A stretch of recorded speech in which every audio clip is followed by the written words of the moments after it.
ਸਤਿਨਾਮ ਵਾਹਿਗੁਰੂ।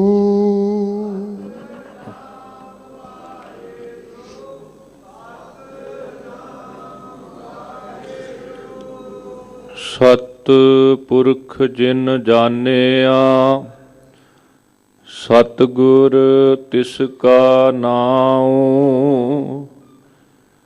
ਤਿਸ ਕੈ ਸੰਗ ਸਿੱਖ ਉਦਰੈ, ਨਾਨਕ ਹਰ ਗੁਣ ਗਾਓ।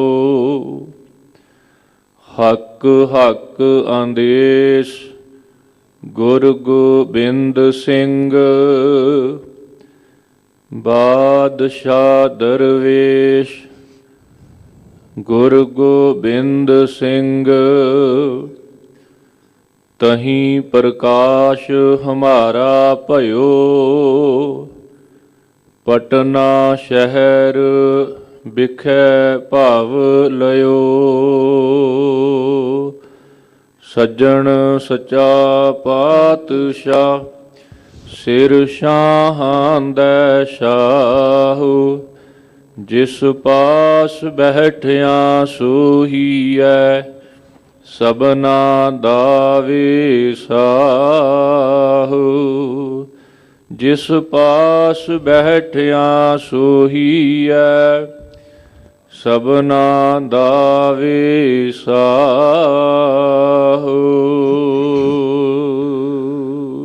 ਸਤਨਾਮ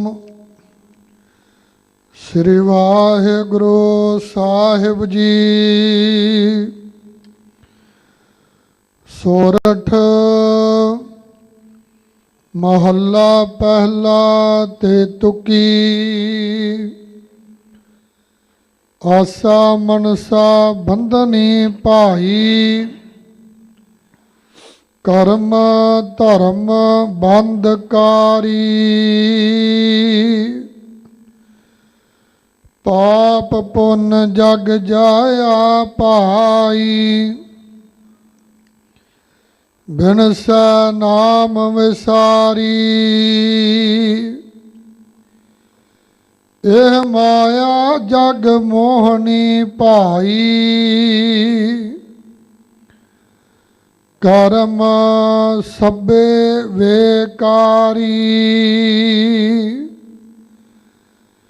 ਆਸਾ ਮਨਸਾ ਬੰਧਨੀ ਭਾਈ, ਕਰਮ ਧਰਮ ਬੰਧਕਾਰੀ। ਪਾਪ ਪੁੰਨ ਜਗ ਜਾਇਆ ਭਾਈ, ਬਿਨਸੈ ਨਾਮ ਵਿਸਾਰੀ। ਇਹ ਮਾਇਆ ਜਗ ਮੋਹਣੀ ਭਾਈ, ਕਰਮ ਸਭੇ ਵੇਕਾਰੀ। ਸੋਨ ਪੰਡਿਤ ਕਰਮਕਾਰੀ, ਜਿਤ ਕਰਮ ਸੁਖ ਉਪਜੈ ਭਾਈ।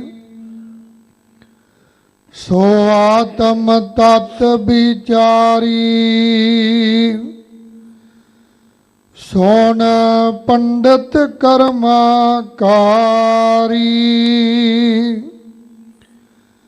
ਜਿਤ ਕਰਮ ਸੁਖ ਉਪਜੈ ਭਾਈ, ਸੋ ਆਤਮ ਤਤ ਵਿਚਾਰੀ। ਰਹਾਉ। ਵਾਹਿਗੁਰੂ ਜੀ ਕਾ ਖਾਲਸਾ, ਵਾਹਿਗੁਰੂ ਜੀ ਕੀ ਫਤਿਹ। ਜੁਗੋ ਜੁਗ ਅਟਲ ਭਗਤ ਵਸ਼ਲ, ਪਤਿਤ ਪਾਵਨ ਦਸਾਂ ਪਾਤਸ਼ਾਹੀਆਂ ਦੀ ਜੋਤ, ਸਾਹਿਬ ਸਤਿਗੁਰੂ ਸ੍ਰੀ ਗੁਰੂ ਗ੍ਰੰਥ ਸਾਹਿਬ ਪਾਤਸ਼ਾਹ ਜੀ ਦੀ ਪਾਵਨ ਚਰਨ ਸ਼ਰਨ ਵੇ ਸੁਭਾਏ ਮਾਨ, ਗੁਰੂ ਪਿਆਰੀ ਗੁਰੂ ਸਵਾਰੀ ਸਾਧ ਸੰਗਤ ਜੀਓ। ਮਨੁੱਖਾ ਜੀਵਨ ਦੇ ਇਹ ਪਲ ਸਫਲੇ ਹੋ ਸਕਣ, ਦੇਸ਼ ਵਿਦੇਸ਼ ਅਤੇ ਦੀਵਾਨ ਅਸਥਾਨ ਗੁਰਦੁਆਰਾ ਸ੍ਰੀ ਮੰਜੀ ਸਾਹਿਬ ਵਿਖੇ ਗੁਰੂ ਸੰਗਤ ਦੀ ਜੁਗਤ ਦੁਆਰਾ ਜੁੜ ਬੈਠਣ ਦਾ ਸੁਭਾਗ ਸਮਾਂ ਪ੍ਰਾਪਤ ਹੋਇਆ ਹੈ। ਦੀਨ ਦੁਨੀਆ ਦੇ ਮਾਲਕ ਸਾਹਿਬ ਸਤਿਗੁਰੂ ਸ੍ਰੀ ਗੁਰੂ ਗ੍ਰੰਥ ਸਾਹਿਬ ਮਹਾਰਾਜ ਜੀ ਨੇ ਤਰੁੱਠ ਕਰਕੇ ਸੱਚਖੰਡ ਸ੍ਰੀ ਹਰਿਮੰਦਰ ਸਾਹਿਬ ਵਿਖੇ ਜੋ ਸਾਨੂੰ ਮੁਖਵਾਕ ਬਖਸ਼ਿਸ਼ ਕੀਤੇ ਹਨ, ਜਿੱਥੇ ਪਾਵਨ ਮੁਖਵਾਕ ਦੀ ਵਿਚਾਰ ਦੇ ਨਾਲ ਅਸੀਂ ਜੁੜਨਾ ਹੈ, ਉੱਥੇ ਅੱਜ ਦਾ ਇਹ ਪਾਵਨ ਦਿਹਾੜਾ ਸਹਿਬੇ ਕਮਾਲ ਪੁਰਖ ਭਗਵੰਤ ਨੀਲੇ ਦੇ ਸ਼ਾਹ ਸਵਾਰ ਗੁਰੂ ਨਾਨਕ ਜੋਤ ਦੇ 10ਵੇਂ ਵਾਰਿਸ ਅੰਮ੍ਰਿਤ ਦੇ ਦਾਤੇ ਸਰਬੰਸ ਦਾਨੀ ਸਤਿਗੁਰੂ ਸਾਹਿਬ ਸਤਿਗੁਰੂ ਸ੍ਰੀ ਗੁਰੂ ਗੋਬਿੰਦ ਸਿੰਘ ਮਹਾਰਾਜ ਜੀ ਦੇ ਪ੍ਰਕਾਸ਼ ਗੁਰਪੁਰਬ ਦੇ ਰੂਪ ਵਿੱਚ ਬੜੀ ਹੀ ਸ਼ਰਧਾ ਭਾਵਨਾ ਸਹਿਤ ਸਤਿਗੁਰਾਂ ਦੇ ਪ੍ਰਕਾਸ਼ ਸਥਾਨ ਤਖਤ ਸ੍ਰੀ ਪਟਨਾ ਸਾਹਿਬ, ਸੱਚਖੰਡ ਸ੍ਰੀ ਹਰਿਮੰਦਰ ਸਾਹਿਬ ਅਤੇ ਸਮੁੱਚੇ ਸੰਸਾਰ ਵਿੱਚ ਜਿੱਥੇ ਵੀ ਗੁਰੂ ਨਾਨਕ ਨਾਮ ਲੇਵਾ ਸੰਗਤਾਂ ਰਹਿ ਰਹੀਆਂ ਨੇ, ਬੜੀ ਹੀ ਸ਼ਰਧਾ ਭਾਵਨਾ ਸਹਿਤ ਮਨਾਇਆ ਜਾ ਰਿਹਾ ਹੈ। ਭਾਈ ਗੁਰਦਾਸ ਜੀ ਦੇ ਕਥਨ ਮੁਤਾਬਕ ਕੁਰਬਾਨੀ ਤਿੰਨਾਂ ਗੁਰ ਸਿੱਖਾਂ ਭਾਏ ਭਗਤ ਗੁਰਪੁਰਬ ਕਰਨ ਦੇ। ਜਿਹੜੇ ਗੁਰਸਿੱਖ ਪਿਆਰ ਨਾਲ ਭਾਵਨਾ ਨਾਲ ਜੁੜ ਕੇ ਗੁਰਪੁਰਬ ਕਰਦੇ ਨੇ, ਮਨਾਉਂਦੇ ਨੇ, ਭਾਈ ਗੁਰਦਾਸ ਜੀ ਉਹਨਾਂ ਗੁਰਸਿੱਖਾਂ ਤੋਂ ਕੁਰਬਾਨ ਜਾਂਦੇ ਹਨ। ਸਭ ਤੋਂ ਪਹਿਲਾਂ ਸਾਰੀਆਂ ਸੰਗਤਾਂ ਨੂੰ ਸਹਿਬੇ ਕਮਾਲ ਸਾਹਿਬ ਸਤਿਗੁਰੂ ਸ੍ਰੀ ਗੁਰੂ ਗੋਬਿੰਦ ਸਿੰਘ ਮਹਾਰਾਜ ਜੀ ਦੇ ਪ੍ਰਕਾਸ਼ ਗੁਰਪੁਰਬ ਦੀਆਂ ਬਹੁਤ ਬਹੁਤ ਵਧਾਈਆਂ। ਸਾਰੇ ਇੱਕ ਵਾਰ ਗੁਰੂ ਫਤਿਹ ਬੁਲਾਓ, ਆਖੋ ਜੀ ਵਾਹਿਗੁਰੂ ਜੀ ਕਾ ਖਾਲਸਾ ਵਾਹਿਗੁਰੂ ਜੀ ਕੀ ਫਤਿਹ। ਅਕਾਲ ਪੁਰਖ ਦੇ ਵਰਸੋਏ ਹੋਏ ਧਰਮ ਹੇਤ ਗੁਰਦੇਵ ਪਠਾਏ ਪਰਮ ਪੁਰਖ ਦੇ ਦਾਸਰੇ ਸਹਿਬੇ ਕਮਾਲ ਧੰਨ ਗੁਰੂ ਗੋਬਿੰਦ ਸਿੰਘ ਮਹਾਰਾਜ, ਜਿਨ੍ਹਾਂ ਦਾ ਪ੍ਰਕਾਸ਼ 1666 ਈਸਵੀ ਨੂੰ ਪਟਨਾ ਸਾਹਿਬ ਦੀ ਪਾਵਨ ਧਰਤੀ ਤੇ ਸਾਹਿਬ ਸਤਿਗੁਰੂ ਸ੍ਰੀ ਗੁਰੂ ਤੇਗ ਬਹਾਦਰ ਸਾਹਿਬ ਜੀ ਦੇ ਗ੍ਰਹਿ ਸਤਿਕਾਰਯੋਗ ਮਾਤਾ ਗੁਜਰ ਕੌਰ ਜੀ ਦੀ ਪਾਵਨ ਕੁੱਖ ਤੋਂ ਹੋਇਆ। ਗਰੀਬ ਨਵਾਜ਼ ਜੀ ਨੇ ਆਪਣੀ 42 ਸਾਲ ਦੀ ਸਰੀਰਕ ਹਯਾਤੀ ਕੁੱਲ ਉਮਰ ਦੇ ਵਿੱਚ ਨੀਲੇ ਦੇ ਸ਼ਾਹ ਸਵਾਰ ਬਣ ਕੇ ਐਸੇ ਵਿਵੇਕਪੂਰਵਕ ਢੰਗ ਦੇ ਨਾਲ ਸਿੱਖ ਜਗਤ ਦੀ ਅਗਵਾਈ ਕੀਤੀ, ਮਨੁੱਖਤਾ ਲਈ ਪਰਉਪਕਾਰ ਕੀਤੇ, ਸ਼ੁਭ ਧਰਮ ਕਰਮ ਦ੍ਰਿੜ ਕਰਵਾਏ ਸੰਤ ਸਿਪਾਹੀ ਹੁੰਦਿਆਂ ਮਹਾਨ ਸੈਨਾ ਨਾਇਕ ਅਦੁੱਤੀ ਯੋਧੇ ਅਤੇ ਗਰੀਬ ਨਵਾਜ਼ ਜੀ ਨੇ ਸਰਬੰਸ ਦਾਨੀ ਬਣ ਕੇ ਸਦਾ ਲਈ ਮਨੁੱਖੀ ਸਭਿਅਤਾ ਨੂੰ ਰਿਣੀ ਬਣਾਇਆ। ਇੰਨੀ ਛੋਟੀ ਉਮਰ ਦੇ ਵਿੱਚ ਇੰਨੇ ਮਹਾਨ ਪਰਉਪਕਾਰ ਕੀਤੇ ਕਿ ਵੱਡੀਆਂ ਵੱਡੀਆਂ ਉਮਰਾਂ ਵਾਲੇ ਵੀ ਵੇਖ ਕੇ ਦੰਗ ਰਹਿ ਗਏ। ਜਿੱਥੇ ਭਾਈ ਸਾਹਿਬ ਭਾਈ ਗੁਰਦਾਸ ਸਿੰਘ ਜੀ ਨੇ ਸਤਿਗੁਰੂ ਗੁਰੂ ਗੋਬਿੰਦ ਸਿੰਘ ਮਹਾਰਾਜ ਜੀ ਦੀ ਸ਼ਖਸੀਅਤ ਨੂੰ ਵੇਖਦਿਆਂ ਉਹਨਾਂ ਨੂੰ ਮਰਦ ਅਗੰਮੜਾ ਵਰਿਆਮ ਸੂਰਬੀਰ ਆਪੇ ਗੁਰ ਚੇਲਾ ਕਹਿ ਕੇ ਉਹਨਾਂ ਦੇ ਗੁਣ ਗਾਏ ਨੇ। ਕਿਉਂਕਿ ਮਰਦ ਦਾ ਭਾਵ ਕੇਵਲ ਮੇਲ ਜਾਂ ਫੀਮੇਲ ਨਹੀਂ, ਮਰਦ ਉਹ ਹੈ ਜਿਹਦੇ ਅੰਦਰ ਅਣਖ ਤੇ ਗੈਰਤ ਹੋਵੇ, ਜੋ ਇੱਕ ਅਕਾਲ ਪੁਰਖ ਵਾਹਿਗੁਰੂ ਦੇ ਨਾਲ ਜੁੜ ਕੇ ਸਮਾਜ ਵਿੱਚ ਸਮਾਜਿਕ ਭਾਈਚਾਰਕ ਸਾਂਝ ਨਿਭਾਉਂਦਿਆਂ, ਮਨੁੱਖੀ ਏਕਤਾ ਵਿੱਚ ਵਿਸ਼ਵਾਸ ਰੱਖਦਿਆਂ ਮਾਨਸ ਕੀ ਜਾਤ ਸਭੈ ਏਕੈ ਪਹਿਚਾਨਬੋ ਦਾ ਉਪਦੇਸ਼ ਬਖਸ਼ਿਸ਼ ਕਰੇ ਔਰ ਹੱਕ ਸੱਚ ਲਈ ਜੇ ਲੋੜ ਪਵੇ ਤੇ ਆਪਣਾ ਸਰਬੰਸ ਤੱਕ ਵੀ ਕੁਰਬਾਨ ਕਰ ਦਵੇ। ਜਿੱਥੇ ਉਹ ਅਗੰਮੀ ਸ਼ਕਤੀ ਦੇ ਮਾਲਕ ਸਨ, ਪੁਰਖ ਭਗਵੰਤ ਸਨ, ਸੂਰਬੀਰ ਵਰਿਆਮ ਸਨ, ਉੱਥੇ ਭਾਈ ਸਾਹਿਬ ਨੇ ਬਚਨ ਕਹੇ ਅਕੇਲਾ ਭਾਵ ਉਹਨਾਂ ਦਾ ਬਦਲ ਸੰਸਾਰ ਵਿੱਚ ਹੋਰ ਕੋਈ ਨਹੀਂ। ਇਹ ਠੀਕ ਹੈ ਕਿ ਸੰਸਾਰ ਵਿੱਚ ਪਰ ਉਪਕਾਰ ਕਰਨ ਲਈ ਮਨੁੱਖਤਾ ਦਾ ਦਰਦ ਵੰਡਾਉਣ ਵਾਸਤੇ ਸਮੇਂ-ਸਮੇਂ ਮਹਾਂਪੁਰਖ, ਪੀਰ, ਪੈਗੰਬਰ, ਅਵਤਾਰ, ਔਲੀਏ, ਨਬੀ, ਵਲੀ, ਸਮਾਜ ਸੇਵਕ ਸੰਸਾਰ ਵਿੱਚ ਆਉਂਦੇ ਨੇ, ਆਉਂਦੇ ਰਹਿਣਗੇ। ਪਰ ਜਿਸ ਵਿਖੜੇ ਤੇ ਭਿਆਨਕ ਸਮੇਂ ਵਿੱਚ ਜਦੋਂ ਔਰੰਗਜ਼ੇਬ ਦੀ ਮੁਗਲਿਆ ਹਕੂਮਤ ਸੀ, ਇੱਥੋਂ ਦੇ ਹਿੰਦੂ ਪਹਾੜੀ ਰਾਜੇ ਵੀ ਹਿੰਦੂ ਸੰਸਕ੍ਰਿਤੀ ਦੇ ਵਿਰੁੱਧ ਹੋ ਕੇ ਅੰਦਰ ਖਾਤੇ ਜ਼ਾਲਮ ਮੁਗਲਾਂ ਨਾਲ ਸਮਝੌਤਾ ਕਰੀ ਬੈਠੇ ਸਨ। ਸਰੀਰਕ ਗੁਲਾਮੀ ਦੇ ਨਾਲ ਮਾਨਸਿਕ ਗੁਲਾਮੀ ਦੇ ਵੀ ਉਹ ਆਦੀ ਹੋ ਚੁੱਕੇ ਸਨ। ਜਿਵੇਂ ਪਿੰਜਰੇ ਵਿੱਚ ਪਿਆ ਹੋਇਆ ਪੰਛੀ ਜਦੋਂ ਆਦੀ ਹੋ ਜਾਂਦਾ ਤੇ ਉਹਨੂੰ ਕੋਈ ਪਿੰਜਰੇ ਵਿੱਚੋਂ ਆਜ਼ਾਦ ਕਰਨ ਲਈ ਕਵੇ ਤੇ ਉਹ ਅੱਗੋਂ ਦੰਦੀਆਂ ਵੱਢਦਾ, ਘੁੱਟ ਕੇ ਸੀਖਾਂ ਨੂੰ ਪਕੜ ਲੈਂਦਾ। ਇੱਥੋਂ ਦੇ ਹਿੰਦੂ ਰਾਜੇ ਵੀ ਇਹ ਕਹਿ ਰਹੇ ਸਨ ਕਿ ਹਕੂਮਤ ਕਿਸੇ ਦੀ ਹੋਵੇ, ਸਾਨੂੰ ਕੀ। ਸਤਿਗੁਰੂ ਗੁਰੂ ਕਲਗੀਧਰ ਪਾਤਸ਼ਾਹ ਨੇ ਉਸ ਵੇਲੇ ਇਸ ਭਾਰਤ ਦੀ ਸਰ ਜ਼ਮੀਨ ਤੇ ਇਹੋ ਜਿਹਾ ਇਨਕਲਾਬ ਲਿਆਂਦਾ ਕਿ ਜਿਹਦਾ ਬਦਲ ਕੋਈ ਨਹੀਂ। ਇਹੀ ਕਾਰਨ ਕਿ ਹਿੰਦੂ ਲਿਖਾਰੀ, ਆਰੀਆ ਸਮਾਜੀ ਦੌਲਤ ਰਾਏ ਹੋਣਾ ਨੇ ਵੀ ਜਦੋਂ ਧੰਨ ਗੁਰੂ ਗੋਬਿੰਦ ਸਿੰਘ ਮਹਾਰਾਜ ਜੀ ਦੇ ਪਰਉਪਕਾਰ ਲਿਖਣੇ ਸ਼ੁਰੂ ਕੀਤੇ, ਉਹਨਾਂ ਨੂੰ ਜੇ ਹਿੰਦੂ ਵੀਰਾਂ ਨੇ ਪੁੱਛਿਆ ਵੀ ਤੁਸੀਂ ਤਾਂ ਕ੍ਰਿਸ਼ਨ ਜੀ ਦੇ, ਰਾਮਚੰਦਰ ਜੀ ਦੇ ਗੁਣ ਲਿਖਣੇ ਸਨ, ਪਰ ਤੁਸੀਂ ਧੰਨ ਗੁਰੂ ਗੋਬਿੰਦ ਸਿੰਘ ਮਹਾਰਾਜ ਦੀ ਵਡਿਆਈ ਕਰ ਰਹੇ ਹੋ, ਤੇ ਉਹਨਾਂ ਨੇ ਵੀ ਕਿਹਾ ਸੀ ਇਹ ਠੀਕ ਹੈ, ਮੇਰੇ ਮਨ ਵਿੱਚ ਕ੍ਰਿਸ਼ਨ ਜੀ ਦਾ, ਰਾਮਚੰਦਰ ਜੀ ਦਾ ਸਤਿਕਾਰ ਹੈ, ਪਰ ਮੇਰਾ ਚਿੱਤ ਕਰਦਾ ਮੈਂ ਐਸੇ ਇੱਕ ਮਹਾਂਪੁਰਖ, ਇੱਕ ਯੁੱਗ ਪੁਰਖ, ਇੱਕ ਪੂਰਨ ਪੁਰਖ ਦੇ ਗੁਣ ਲਿਖਾਂ, ਤੇ ਉਹ ਮੈਨੂੰ ਗੁਰੂ ਗੋਬਿੰਦ ਸਿੰਘ ਸਾਹਿਬ ਜੀ ਤੋਂ ਬਿਨਾਂ ਹੋਰ ਕੋਈ ਦਿਖਾਈ ਨਹੀਂ ਦਿੰਦਾ। ਜੋਗੀ ਅੱਲਾ ਜਾਰ ਖਾਂ ਵਰਗਾ ਮੁਸਲਮਾਨ, ਜਿਨਨੇ ਅੱਲਾਹ ਤਾਲਾ ਦੀ ਕਸਮ ਖਾ ਕੇ ਕਿਹਾ, ਕਰਤਾਰ ਕੀ ਸੁਗੰਧ ਹੈ, ਨਾਨਕ की कसम है, जितनी भी तारीफ हो गोविंद की वो कम है, हर चांद मेरे हाथ में पुरजोर कलम है, सतगुर के लिखूं वसब कहाँ ताबे रकम है, एक आंख से क्या बुलबुला कुल बहर को देखे, साहिल को मांझधार को ਜਾਂ ਲਹਿਰ को देखे। ਉਹਨਾਂ ਨੇ ਇਹ ਸਪਸ਼ਟ ਕੀਤਾ ਕਿ ਅਗਰ ਕੋਈ ਬੇਇਨਸਾਫੀ ਕਰੇ ਤੇ ਧੰਨ ਗੁਰੂ ਗੋਬਿੰਦ ਸਿੰਘ ਮਹਾਰਾਜ ਜੀ ਦੀ ਗਿਣਤੀ ਪੈਗੰਬਰਾਂ, ਅਵਤਾਰਾਂ ਵਿੱਚ ਕੀਤੀ ਜਾ ਸਕਦੀ ਹੈ, ਪਰ ਜੇ ਕੋਈ ਇਨਸਾਫ ਕਰੇ, ਸੱਚਮੁੱਚ ਮੁਤਸਬੀ ਨੀਤੀ ਤੋਂ, ਪੱਖਪਾਤ ਤੋਂ ਉੱਪਰ ਉੱਠ ਕੇ, ਤੇ ਉਹਨੂੰ ਕਹਿਣਾ ਪਵੇਗਾ कि इंसाफ करे जी में जमाना तो यकीन है, कह दे कि गुरु गोबिंद सिंह का सानी ही नहीं है।